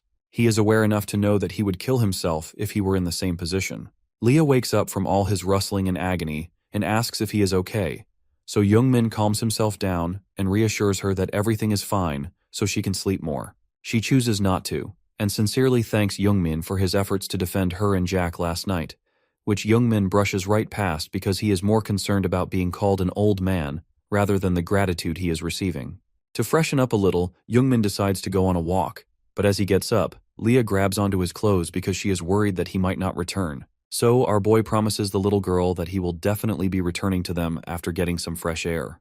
Out of all the characters he created, Leah is one of the few who opened up to him, which stings a little because he created them as a testament to Eden's character, but now he is entrapped in their cuteness. Out the door he encounters Pable, who seems to be holding something in his hands. Turns out, it is the same rotten food that Leah and Jack were eating at the beginning of this quest, so he immediately uses his bracelet to bring out healthy, tasty, and fresh food. He fills the basket and gives it to Pable so that he can feed the kids, and also makes sure to tell the suspiciously nice dude to throw away the food he brought. Youngmin leaves, and Pable stands there in awe of what miracle he witnessed. He then wishes good luck to Youngmin on his walk. Eden reminds Youngmin of his goal, to kill the kids if he wants to clear the second floor, which our boy straight up refuses to go through with because he has grown affectionate for them. Moving on, Youngmin opens up his laptop, which he pulled out from his bracelet, and starts to think about the unusual reaction of Eden and this entire quest. The impatience of Eden already sounds out of character for him, but as Youngmin browses through the limited knowledge of the novel he has available, he considers the possibility that maybe Eden is wrong about the children being the real threat. At 11 years of age, Eden had an intense event in his life. Running through a dense forest, he leads a little girl away from some sort of danger. However, he does not notice the huge ditch at the end of the cliff and fails to stop the little girl from rolling over to the bottom as he loses grip of her hand. The girl sprains her ankle as the ground breaks her fall because she tripped. Eden calls out to Emily, the little girl, and slides down to check up on her. Concerned, he asks if she can still move, though it is a meaningless query as she very obviously is in a lot of pain. Unfortunately for them, time is of the essence. The people chasing them close in by following Eden and Emily's footprints. This gets Eden terrified, leading him to struggle to make up his mind over the next course of action. He knows they have to run, but Emily is in no condition to do so. Seeing the concern on her brother's face, she puts up a brave front and suggests he leave her be. Eden is unable to comprehend this absurd suggestion, but Emily keeps at it with a smile on her face. Knowing that she is just putting up a facade, Eden screams at her for being so unreasonable, even though he has always taught her to be resilient at all times. Seeing her brother's determined face, she gives up on the idea of abandonment and tries to work with him to make a run for it. However, as Eden attempts to get her up from the ground, a huge boulder-like object comes crashing down towards them at an extraordinary pace. Noticing that it is a do-or-die situation, Emily makes the sacrifice play and pushes her brother away from the area of impact, getting crushed underneath the huge boulder in the next moment. Eden lands on his butt just a few inches away from the impact, with the blood of his sister splashed all over his body. The boulder is none other than an assassination weapon of the Everton, so Eden has no choice but to get over his sister's death almost instantaneously to at least survive for a chance to mourn later. He gets up, quivering with grief, surrounded by the voices of the assassins sent after the two of them, who are surveying the area for survivors. Unable to fully accept his sister's death, even though almost all her blood is splashed on him, he thinks about desperately moving the boulder to save her for that minute chance that she is alive. The steps of the pursuers get closer by the second, and Eden, being aware that throwing away his life here will just be in vain, takes off with just her name in his heart. Crying and screaming as he runs away, Eden pours out his tears and regrets as he was unable to save his little sister and apologizes to a remnant of her memories in his mind. A little time skip later, Eden runs around the town stealing bread. One of them stuffs his mouth, maybe enough to feed him at this point. The rest he grabs in his hands like a potential grenade of yeast. The townsfolk try to stop him by T-posing in his way, while the baker throws ammunition of bread towards him, which does not make sense because he could just let Eden take them if he was going to throw them anyway. Anyways, Eden manages to swiftly dodge every attempt the townsfolk make to grab him. He does it all so gracefully while being dubbed as a sly fox or rat. Thinking he has escaped the grasp of his pursuers, Eden mocks them for being slow. The people chasing him get more pissed with every passing second. However, to their luck, Eden takes a turn into an alleyway that is blocked by an enormous wall, trapping him in an enclosed space with nowhere to run. Eden's confidence from just a moment ago disappears like your dad who went to buy milk, and his worries do not just end there because he has to avoid getting caught by the angry townsfolk. One of them extends his arm to grab hold of Eden, but he somehow manages to kick himself off the ground, propelling himself toward the ledge on top of the huge wall and grabbing it. Everyone is shocked to see the boy they had within their grasp now at least 20 feet above the ground, with the same smug look on his face he had just a few seconds ago. Following up his insane shenanigans with an even wilder statement that stealing a single loaf of bread will not run their business into the ground, Eden scolds the townsfolk. Unfortunately, while he is focused on doing that, a muscular arm from above the ledge reaches and grabs him by the throat. It turns out to be the most masculine-looking baker woman, who is clearly pissed about the accumulated number of loaves Eden has stolen from her. Instead of pulling the poor boy up, she just slams him toward the ground many, many feet below. Somehow, instead of just plummeting to the ground and turning into a squash of blood, Eden faces no external injuries except for some internal pain that renders him unable to move. He prays for a superhero at that moment as the townsfolk stomp over him repeatedly and violently.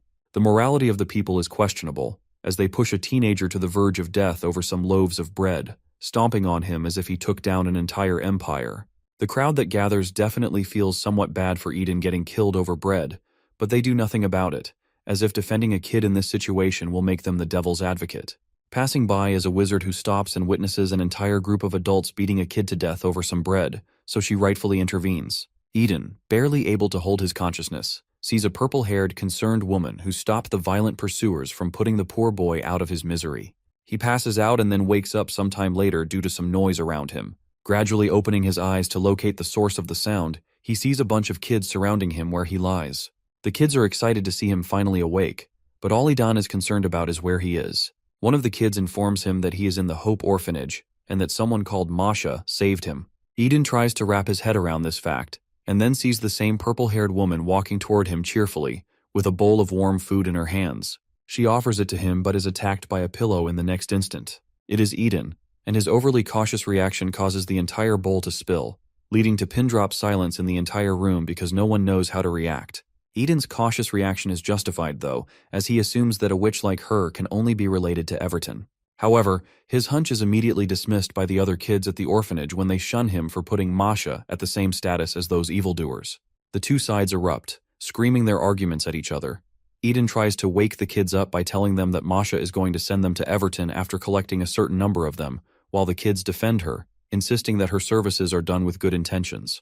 Masha realizes that Eden has been subjected to what is basically human trafficking by Everton in the past, so she chuckles a little and reassures him that she has no affiliation with those criminals. Eden is hardly convinced. He calls her a liar and questions her reasons for bringing him to the orphanage, but all he gets in return is the reaction of a group that is proud of what they have accomplished. In unison, Masha brings him to a place she has been working on. It turns out, she has built a training ground for the orphans to prepare for a battle against Everton in the future. Every kid that can be seen training is a past victim of those evil, death-worshipping garbage of a group, so now they have all made the decision to train hard and destroy the organization. Eden, due to his past trauma of how brutally his sister was crushed, is just pissed that there are some people delusional enough to fight back against those monsters. He especially gets mad at Masha for planting the idea of revenge in these victims of the very organization that brutalized them, leaving permanent scars that will only lead them to their deaths. His constant disapproval of this whole operation definitely stings Masha a little, but she holds herself together and, with a smile on her face, expresses to Eden that she has lost enough family to this cruel world already. So, the fighting must happen, but not without proper preparations and training. Eden is rendered speechless upon hearing such a goal that redefines Masha's character for him. He is even more surprised when she mentions how he trains secretly with a sword. She has not been stalking a child, of course, as she just guessed that by noticing the calluses on Eden's hands from all the training. She once again leans toward Eden, pats his shoulder, and lovingly invites him to take part in this quest for revenge. In addition, she will teach him how to gain full control of his mana. However, Eden refuses. He slaps away the very hand that has treated him nicely until now, as he is unsure of working with people he barely knows. He runs away, with his last words being nothing but a spit on their determination for revenge. As he leaves the orphanage with not-so-pretty departing words, Masha just nonchalantly watches him go with a smile on her face, while one of the kids clings onto her huge black dress straight out of a Disney movie. Eden goes back into the orphanage to grab his clothes, but his path is interrupted by a blonde-haired, blue-eyed girl, about his age, who is awfully excited to meet him. She welcomes him into the orphanage, but our cold-hearted king just refuses to cooperate and shuts down any chance of a conversation. This is enough to make her assume an aggressive stance against Eden as she stops one of the other kids, Delrin, from giving him his final meal. Eden tries to quickly make his exit, attempting to ignore the food he would very much like to gobble in an instant. His mind is changed, however, when he has to turn around due to the bickering of Delrin and Bella, the blonde girl, and sees the glistening, tasty-looking fresh food on the plate in Delrin's hands. He tries his hardest to resist the urge to just dig in, but how long can a teenager hold himself back from eating free food? All morality is thrown out the window when delicious food stares you down, and Eden is no different. Every day, since he announced his departure from the orphanage, He returns just to eat the phenomenal meals. The other children at the orphanage keep nagging him for coming back only for the food, while Rosa doubles down on his lack of consideration for them all because they have to do his dishes and prepare meals for him. However, Eden's audacity is even greater than his desire for food, as he slams the table while Rosa is whining to shut her up. He looks around for Masha, though he would never admit that he's doing so. But Rosa quickly catches on, causing him to blush like a tsundere caught staring at her crush. He makes up an excuse about wondering where Masha is, seeing as she is usually present at the orphanage, but Rosa isn't gullible enough to fall for it. As the two continue their bickering, a mysterious hooded figure creeps up to the window beside them, flashing a horrendous smile as he locates his targets. The window suddenly cracks, putting a pause to Eden and Rosa's argument, and the entire wall explodes. The blast sends debris flying across the vicinity, creating a smokescreen. Eden is knocked back by the unexpected attack, but as he slowly opens his eyes again, he notices a red flare hovering above him. Completely in the dark about what the flare is, he follows its flight path until it reaches a glass jar in the hand of the hooded figure and merges into it. Inside the jar is a demon seed, the very thing that brings demons to life, confirming that the attackers are from Everton. It's not just one person, but 3 of them, arguing amongst themselves that going overboard with the breaking and entering wasn't part of the plan, as if they hadn't just stolen the souls of the orphans into a demon's seed. Eden's first course of action is to make a quick getaway because he's played this game before, and it never ended well for him. He tries crawling away, cursing himself for ever coming back to the orphanage, but his efforts are in vain as one of the Everton members notices him. However, what really freezes him in place isn't their gaze. It's the dead body of Rosa on his lap, half buried under the rubble. As he sits there, mortified, the Everton member casually complains about losing another soul for their demon, as if he were collecting Pokemon for his Pokedex. Another sister-like figure he failed to protect. Another innocent life lost because he was absolutely powerless and scared. The sight of Rosa's lifeless body sends Eden spiraling into grief, triggering memories of Emily's brutal death. Tears stream down his face as he blames himself for surviving while they perished. While he is drowning in despair, the Everton member notices him, delighted at the prospect of acquiring another soul. With a creepy smile and a horrendous voice, he calls Eden a valuable experiment subject, stealing away the last bit of hope Eden had. The Everton moves to capture him, sealing Eden's fate. He has no chance to escape, and even he accepts these as his last moments of freedom. Fortunately for him, in the nick of time, some of the other orphans arrive and manage to whip up a protective shield around Eden, preventing his capture. This infuriates the Everton trio, especially because it was mere children who stopped them. Eden is amazed that someone his age managed to manifest such a dependable barrier, and the boy who cast it reassures Eden that he is now in safe hands. The other children join the fight, launching spells and wielding weapons against their enemies. The leader of the Everton trio, who has been smiling throughout this entire ordeal, gets even more excited as more children gather. His subordinate informs him that these kids came all the way from other orphanages under Everton's control. Determined not to make the same mistake of letting their subjects escape again, the Everton trio prepares to subjugate them once and for all. They launch another attack, but the children resist with equal force. One of the girls summons multiple projectiles while Delrin, the shielder, expands his shield's radius to cover more ground, blocking counterattacks. Eden is in awe of these kids, his age, holding their own in battle. But he shouldn't be surprised. Unlike him, who spent his time gobbling up their food, they had been training for this very moment. One of the girls, armed with a spear, confidently charges forward, eager for this fated confrontation. Her confidence is justified, but she makes the grave mistake of going directly for the leader of the Everton trio, who is already grinning wickedly. Seeing this naive child aiming for his throat, he counters with a barrage of projectiles, far more powerful than any child's spell. Eden, once again, watches helplessly as another kid dies right in front of him. A massive projectile pierces through half of her body, killing her instantly. Her lifeless corpse, with a gaping hole in it, collapses to the ground as the Everton leader towers over her, laughing in the most typical villainous way possible. His laughter quickly turns into irritation when he remembers he's supposed to steal their souls, not kill them outright, and he blames the children for resisting capture. He commands the tank of his trio to target the shield protecting the kids. The massive brute crashes into the barrier, cracking it with ease. As the fractures spread, Eden's fear grows just as rapidly. He urges the kids to run away with him, warning that the shield won't hold much longer, while the Everton mage offers a deal. He won't kill them if they simply lower the shield. Black mist from the mage and the sheer force of the tank's assault nearly shatter the barrier. The young mage holding it together is on the verge of collapse. Eden, already powerless and now even more hopeless, drops to his knees, defeated. There's nothing they can do. He at least praises the children's efforts, almost as if he is inspired by them to train in his next life. Accepting his fate, he closes his tear-filled eyes, resigning himself to death. And yet he is saved again. The young mage condenses his shield, focusing all its energy on protecting just one person, Eden. With the barrier now concentrated in a smaller area, it becomes much more resilient. Eden must be jealous of everyone playing the sacrifice role, constantly one-upping him in life by saving him as the last survivor. He bangs on the shield, begging the young mage to let him out so they can escape together, but it's somehow not an option. He finally questions his purpose. Why does everyone keep saving him? What makes him so special that people are willing to die for him? Instead of answering, the young mage simply offers an emotional farewell. He saved Eden to protect someone who endured the same pain he did. Desperation fills Eden's eyes. He wants everyone to save themselves, not throw their lives away like Rosa and Emily did for him. While he wastes his tears cursing his weak self inside the shield, an explosion erupts outside the orphanage, instantly taking down the Everton mage. Eden looks up, shocked by the sudden turn of events, and sees Masha standing in front of his shield. The two of them shed tears upon this unfortunate reunion. Masha's out of fury, Eden's out of relief. Completely determined to burn these evildoers to cinders for killing so many of her children, Masha apologizes to Eden for being far too late to protect them from this attack. She finishes the battle with ease, rescuing at least Eden as the sole remaining child of the orphanage. At sunset, the two of them stand in front of the graves of the entire orphanage, mourning their losses. Masha blames herself for all these deaths, and so does Eden, apologizing to Rosa for dying as a substitute for him. Masha sees him crying and immediately makes him realize that he should not take this for granted, because he has been given a second life thanks to Rosa. However, Eden has always found himself in this situation.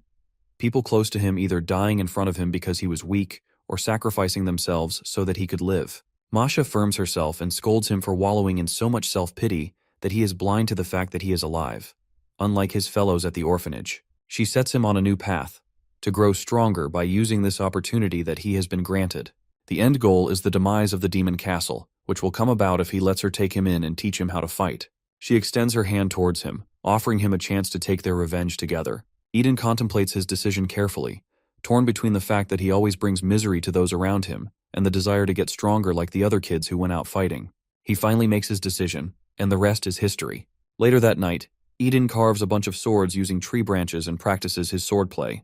He assumes a flimsy stance and focuses his mana around the sword to slash at a tree with a wild yet concentrated swing. As soon as he makes contact with the tree, his sword snaps in half upon impact. Frustrated, he throws away the broken piece and immediately picks up another to continue his practice. He repeatedly strikes the tree without rest until he is finally able to bring it down. While he trains, two of the orphanage kids who miraculously survived, though not without severe injuries, observe him discreetly from afar. They are both relieved to see that Eden has not truly left them, even though he put up a front earlier as if he would. Although happy about him staying, they are dumbfounded by his stubborn solo training, which does not seem to be yielding much fruit. They wonder why he doesn't just go to Masha for help. The two of them observe him long enough to deduce that Eden basically sucks at combat, but they fail to realize that they have said this out loud when they were supposed to be sneaky about it. Despite their playful teasing, they are still concerned about his well-being because recklessly using mana like that can be life-threatening. Their fears come true as Eden collapses right where he stood after exhausting himself from training without rest. They both panic, unsure if he is dead or alive, and rush over to check on him. Fortunately, he is still breathing, just passed out from overexertion. Their loud panic is enough to wake him only moments later, and he recognizes the two as Zaire and Deline. He wonders why they are panicking over him at this time of the night, but soon loses consciousness again due to the mental and physical strain. When he wakes up sometime later, he finds himself back in the orphanage, smelling alcohol and panicking, only to realize it is just Zaire bringing over a first aid kit to tend to his wounds. This gives Eden massive déjà vu, reminding him of the last time he passed out and woke up in the same bed. Zaire has no problem selflessly taking care of Eden to the point that he nurses his face back to normal, but that only embarrasses Eden further as he curls up in the blanket to hide. The treatment continues as Zaire carefully applies alcohol to the residual wounds, while Eden pretends he is fine when he is clearly in pain.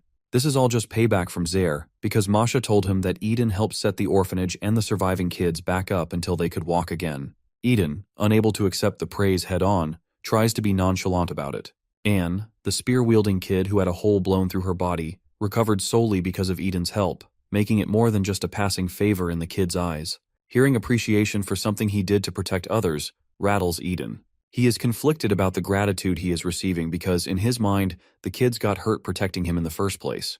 However, before he can ruin the beautiful moment with his pessimistic remarks, Masha and Deline walk into the room, greeting the grumpy boy for finally waking up after passing out. Seeing Eden's face without the bandages and wounds, Deline realizes that he has always been a handsome boy, now that his face is no longer bruised and swollen. Of course, Eden lets the praise get to his head, and his narcissistic meter fills up again. However, Deline manages to recognize this handsomeness in another face she once knew. Eden wonders who she is referring to, but his face drops the moment he hears that it is none other than Emily. Even Zir is aware of who she is and connects the dots between their similar appearances, along with the fact that both their names start with E. Eden anxiously asks if this is really the Emily he knew. Zir informs him that she was a member of the orphanage just a month before Eden turned up. While Zir searches for a picture of her to show, Eden is lost in thought, hoping that this Emily might be a different person with the same name, because the one he knew was definitely crushed to death right in front of him. Zir finds the picture and holds it up for Eden to see. Unfortunately for him, it is the same Emily, hence why they look so similar. However, something does not add up. If this is the same Emily who Chapter 35 eyed when they were young, how could she have shown up at the orphanage just a month before Eden arrived? He panics and presses them for answers and her whereabouts, desperate for the chance to meet his sister again. Before Zir can answer, carefully choosing his words, Masha takes the lead and informs Eden that his sister, Emily, died a month ago. Hearing that his sister died, again, completely shatters Eden's mind. He is in disbelief about this suspicious turn of events, but the outcome remains the same, leaving him utterly devastated. He already knew of his sister's death, but hearing her name again gave him false hope that she might still be alive. However, that hope was immediately crushed when Masha informed him that she had died over a month ago. She added that Emily was not initially dead when they found her. Her legs had been crushed underneath a massive boulder. Masha tried everything to help her recover after giving her refuge at the orphanage, but it was to no avail. Necrosis gradually spread throughout Emily's body, starting from her crushed legs. Eden went into a state of shock, unable to digest the fact that Emily had still been alive when he had presumed her dead beneath that boulder. He had run away, leaving her in excruciating pain. He blamed his ignorance for not checking on his own sister, which led to her slow, painful death. His quivering voice left even Masha speechless, turning her face away in pity. He reflected on what he had told Emily right before she died, that they would get out of their predicament together without ever giving up. Overcome with emotion, he sprinted out of the orphanage and into the forest, hitting every branch on the way, inflicting fresh wounds on his already battered body. But he pressed forward, as if immune to pain. Finally, his legs gave out, and he dropped to his knees. Tears streamed down his face as he condemned himself as a hypocrite. The very one who had told Emily not to give up had, in the end, abandoned her. His tears dampened the ground, revealing Emily's name etched into the earth. He wiped away more dirt to see if he was hallucinating, but the writing remained. It was inscribed on her gravestone, a message for the brother she believed would return to her no matter what. He read the words of his late sister, who had died loving her older brother, harboring no resentment for his absence. At last, he found the validation he had desperately sought, and his guilt was lifted. With renewed purpose, Eden finally accepted Masha's offer and begged her to take him in. He prostrated himself before her, pleading for training so he could exact his revenge on Everton, the force that had made his life a living hell. He was finally ready to learn how to control mana, determined to wipe the Everton goons off the face of the earth. Unfortunately for him, sheer determination wasn't enough to bridge the gap of his lackluster combat skills. He couldn't even knock down a simple training mannequin. While everyone else silently acknowledged his ineptitude, Deline outright called him an incapable fighter. Admitting to his shortcomings, though painful, was something Eden did without hesitation, because he knew he put in the effort. He asked Masha to guide him to the most efficient way to increase his mana, and she smiled proudly, pleased that he was finally opening up to people. She approached him and asked for his hand, not in marriage, but to unlock his hidden potential or something of the sort. Their hands glowed purple, which freaked Eden out for a moment, but Masha merely smiled gracefully at him. She was gauging his mana capacity, a concept Eden had never heard of before. To simplify it, she compared it to a person's alcohol tolerance, how much they could handle before getting drunk. A rather odd analogy to use with an underage kid, to which Eden quickly denied ever drinking. After a brief banter, she proceeded with the mana capacity check. The purple light intensified, enveloping them both momentarily as the information transferred between them. It only took moments for his mana to reach its limit, but the amount he possessed was far beyond what Masha had anticipated. Her shocked expression worried Eden. Was he really that weak? But it was quite the opposite. Masha revealed that Eden's mana circuit had been blocked, meaning he was unable to circulate mana throughout his body, like water trapped in a pipe until the faucet was turned on. This explained why he struggled in combat, despite his rigorous training. Beyond that, she disclosed something even more astonishing. Eden had an immense reservoir of mana, almost 1,000 times that of an average human. Zarendaline, who had laughed at him before, suddenly felt humbled upon realizing Eden had always been miles ahead of them. Eden was pleasantly surprised to learn he was basically the protagonist of his own story. He was excited to finally have his blocked circuits unlocked, but Masha warned him that he had to be patient. His current body was too weak to contain the sheer amount of mana within him, like a water balloon bursting when overfilled. She advised him to train his physical body so it could withstand the mana as his circuits were unlocked gradually, one at a time. When she asked if he was prepared for such a journey, Eden, now more determined than ever, assured her that he was ready to take on anything. 5 years later, Eden effortlessly sliced through a massive tree with the same wooden swords that had once broken in his hands. Those around him bore witness to the making of a hero, marveling at how far he had come by the age of 17, but they were all impressed by the wrong thing. Masha pointed out that Eden hadn't just cut through the tree in front of him. His strike's radius was so immense that it had severed a mountain in the distance, along with a significant portion of the forest. Everyone stood, equal parts amazed and terrified, realizing they had helped nurture a monster of unparalleled strength. Meanwhile, Eden struck a heroic pose, radiating the confidence of a man who was certain of his fate. The Everton goons were in for a reckoning. Eden was dying to show off his progress after every time Zarendaline mocked him for being too weak all those years ago, so he split a mountain in half. However, his showboating is cut short by Masha, who gathers them all in a circle like a cult and showcases a map in an ancient old book. She points out the location of the demon's castle, also known as Everton's headquarters, at the dead center of the continent. She adds that Everton has expanded its troops in all directions to gather souls for the seeds, which will be used to grow the flower of the world tree that blooms once a year and summon the great devil. In order to stop their plan, Masha intends to get rid of all the seeds that Everton has created thus far, at least within the country. Eden then devises a formation, sending the shielder to the north, the projectile user and spear user to the east, while he shoulders the responsibility of both the south and west by himself. The duo of the east complains about Eden taking up 2 directions all by himself, but he is confident in the plan he has devised. The shielder has full faith in Eden's abilities, so the duo of the east cannot refute it for much longer. Now that the plan is final, Eden estimates that they will all meet in front of the demon's castle a year later, which will mark the end of Everton, assuming everything goes seamlessly. But when has his life ever been a straight path? Everyone accepts the plan and goes on their merry ways. Speedrunning Eden's backstory, another time skip of 6 months follows. In an alleyway, heaps of bodies lay lifeless with blood splattered across the walls. It is the aftermath of Eden's battle with the Everton seed carriers, and he finally gets his hands on the last one under his belt as he reaches for it in the horse's saddle. He crushes it in the palm of his hand, officially finishing his task in the south, and now plans on making his way west to take care of the remaining seeds. Eden believes that he will be done with the task earlier than anticipated and embarks on his journey to the next village. He sells the horse he stole from the Everton goons and wishes it a good life with a normal human as he juggles the bag of currency in the air. He looks to treat himself to a meal after a job well done, but is interrupted by a red-headed little girl who is trying to sell flowers. It is none other than Leah as a child. Seeing someone the same age as his late sister, Eden's stone heart melts, and he immediately supports her by buying her entire stock of flowers. This surprises Leah, as she usually hopes to sell at least one. Eden's nonchalant response to her questioning his purchase makes her happy, but being an honest worker, she apologizes for selling withered merchandise. However, Eden is a softie for younger girls who remind him of his sister, so he buys the entire bunch without caring about their condition. Just when he is about to feel good about his first actual good deed of the day, Jack comes running and snatches away the bag of currency from Eden's hand. At first he thinks it is a random street rat, but when he finds that even Leah has disappeared while he wasn't looking, he realizes he has been conned by the very kid he considered to be his little sister. Jack and Leah, thinking they have come far enough to enjoy their heist, open the bag of currency to find it full of gold coins. The two of them have practically hit the lottery, which will help them survive comfortably for 3 months. Their celebrations are short-lived as Eden manages to track them down in no time, busting them like he is Spider-Man hanging upside down from a ledge. He rolls down and grabs Jack by his shirt to teach him a lesson about not stealing, while the poor kid begs for his life to be spared. Leah quickly starts up an act of desperation, pretending that they have a sick mom back home who needs treatment, hence why they pulled off this heist. Eden, however, is not gullible enough to fall for it a second time, but he decides to go along with it. He asks Leah to lead him to their home so he can visit their sick mother himself.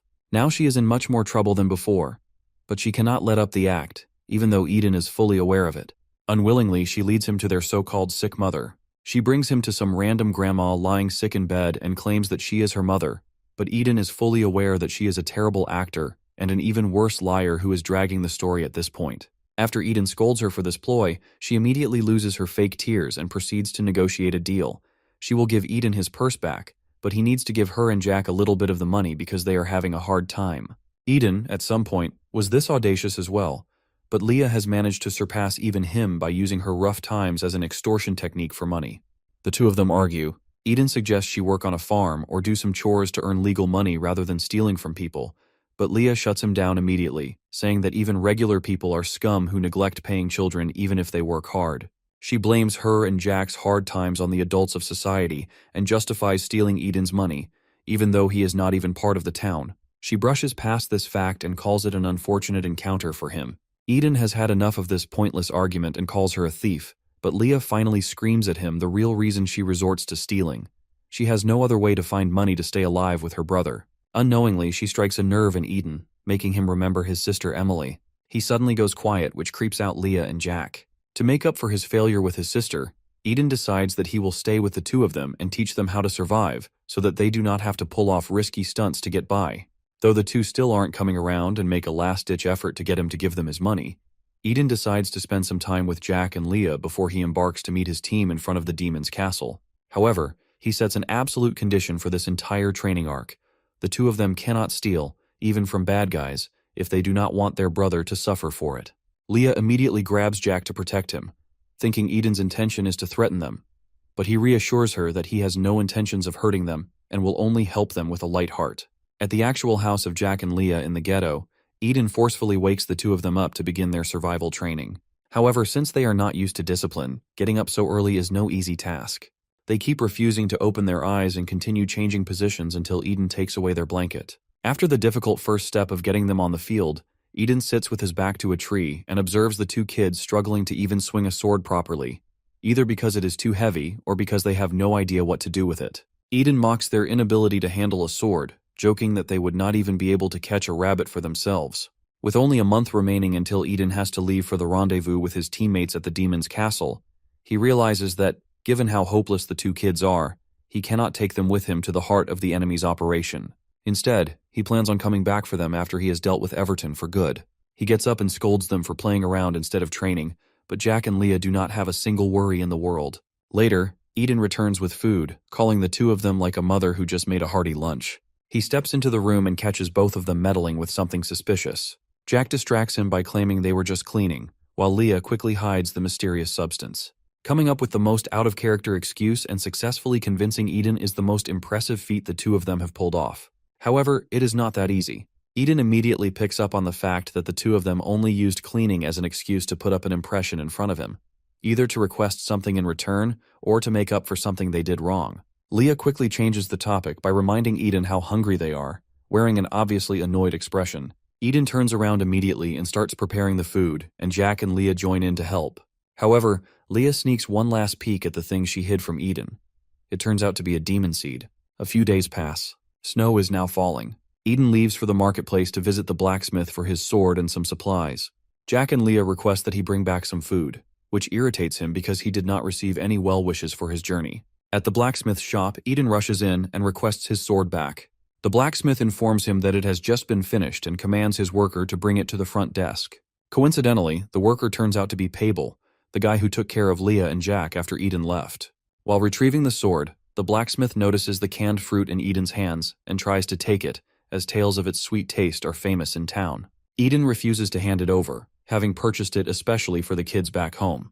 Pable brings over the sword, which they have fixed, and Eden immediately equips it, excited to finally be able to swing it again. He thanks them for their service and leaves, eager to return to the kids. Meanwhile, in an unknown forest, Jack strolls around in an unconscious state, his body smeared with blood and his eyes lifeless. He suddenly regains consciousness, but instead of being shocked by his condition, he reacts with despair, not because of his gruesome state, but because he seems to know exactly how it happened. Realizing something, He rushes back to Leah, almost as if he instinctively remembers the path back from this unknown forest.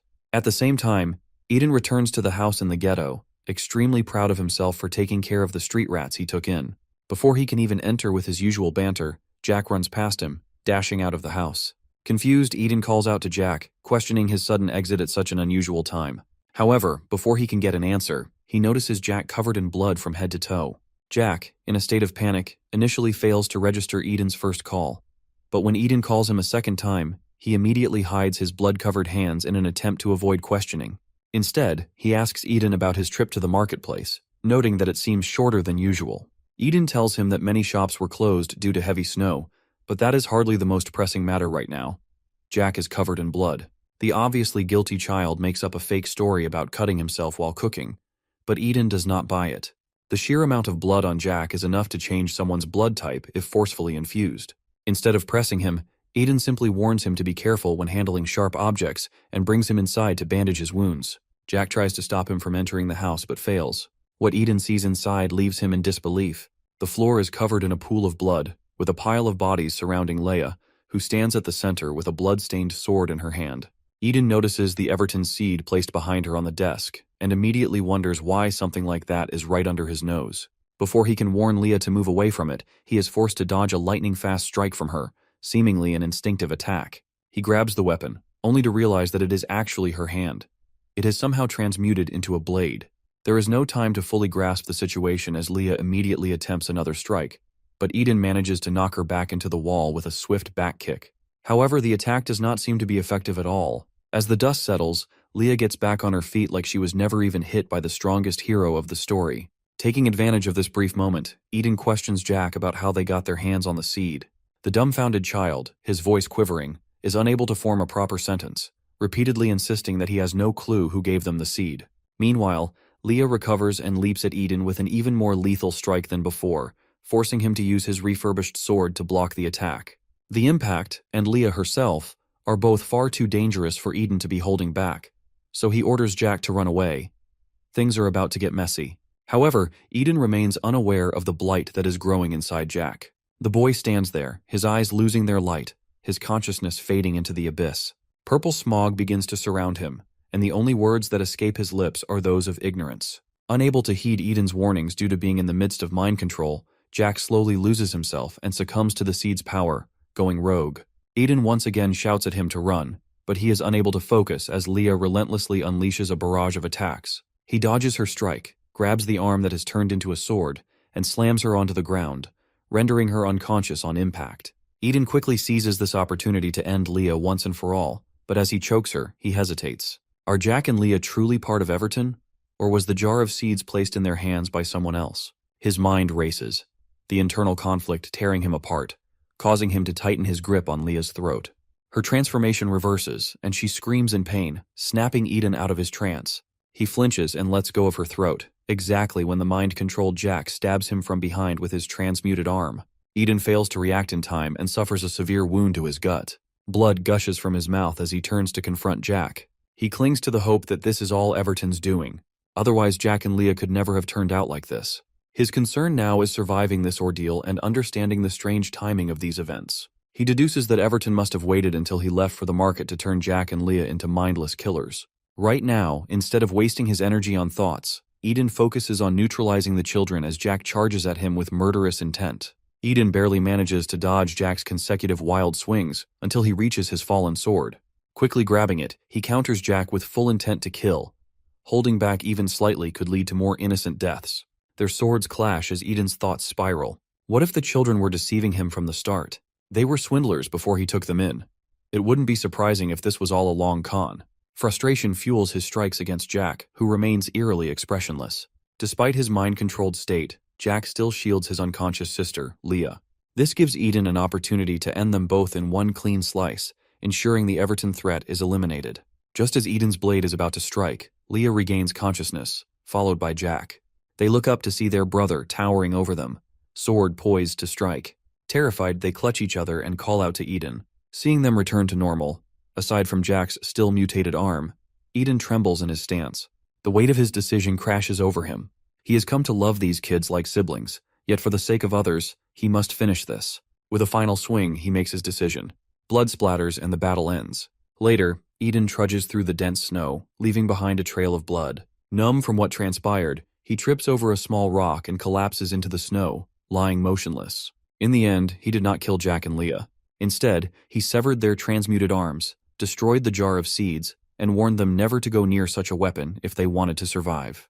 Then he left the house for good. As he lies in the snow, he convinces himself that everything is fine now. He handled the root of the problem. Yet, the grief of losing another family due to Everton consumes him. He cries once more before finally passing out from blood loss. Luckily, Michael and Prina find him and nurse him back to health. Later, Prina single-handedly destroys Everton and frees Jack and Leah from mind control, putting an end to all the chaos. Eden's tragic backstory comes to a bittersweet close. Youngmin finally finishes listening to the story, but Eden, having lost his patience, screams at him to kill the kids and be done with the second floor of the tower. However, Youngmin refuses, choosing to assess the situation more rationally. The test requires him to eliminate the threat in the ghetto. Eden assumes that threat is Jack and Leah, but since they are no longer under mind control and no longer possess dangerous weapons, the ongoing murders in the town are not their fault. Eden left the town long ago, meaning the current horrific state of the tower must be due to another force. Youngmin concludes that he will keep Jack and Leah alive while searching for the real threat. Eden, now on the receiving end of being ignored, fumes with frustration. Before Youngmin can begin his investigation, he overhears a crowd in the streets plotting to kill the children they believe to be the monsters responsible for the murders. Eden and Youngmin move closer to listen. Youngmin realizes that time is running out before the violent townsfolk reach him and the siblings. Panicking, he decides to rush back to the children, but is intercepted by the same man he knocked down earlier that night. Without hesitation, the man swings his spear wildly at Youngmin. Youngmin dodges the first few attacks, but loses his balance when the man shoves him into a pile of debris. As he crashes to the ground, more villagers surround him, fully intent on killing him. The situation worsens by the second, as the leader of the mob gleefully declares that they will deal with Youngmin here, while the rest of the village takes care of the children. Youngmin's heart pounds as he realizes Jack and Leah are in immediate danger. Meanwhile, the siblings cower in a corner, trembling as bloodthirsty adults raise their knives ready to strike. The bloodthirsty locals surround Youngmin to end him, along with Jack and Leah, who are labeled as monsters because of the unknown killings in their home. Youngmin is more concerned about the kids' safety rather than being cornered by a bunch of superficial geezers, so he assumes the stance of an Olympic runner to make an escape through the opening in the enemy's formation. The attackers try their best to intercept him to put him down, but Youngmin is too quick on his feet for them. He makes strides and random motions to throw them off balance and finally makes it out through a gap. Youngmin realizes that this quest manifested due to Eden's misunderstanding rather than any physical threat in this place. He finally reaches the house where Jack and Leah are holed up by those people, but before he steps in, a pungent smell of blood hits him. Not sure if it is the kids' blood or if they have just reenacted the scene from the novel, Youngmin enters the house. The sight he witnesses is truly a horror. A bunch of dead bodies splattered across the room, the floor painted red with their blood, and the two kids sitting at the front of this entire scene, sobbing at the fact that they might have done it again. The two of them gaslight each other, but Youngmin is the one who ends up getting convinced that they could not have done it.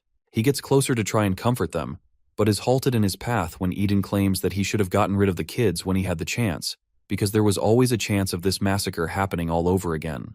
He sincerely urges Youngmin to put them down for good, a side of Eden that he has suppressed for too long, but even then, Youngmin refuses to oblige. His reason is that he created a very confusing ending by letting Prina get rid of Everton in the original novel. As the literal author, he was somehow not aware of what his own hero, Eden, was going through.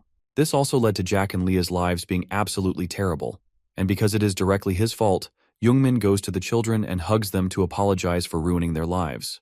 Youngmin learns the lesson that to be a good author, one needs to be aware of what suffering even the side characters go through, regardless of their involvement in the story. He plans on fixing this all in his own way, so he gets up to grab the kids and make a run for it before the rest of the locals arrive at this murder scene.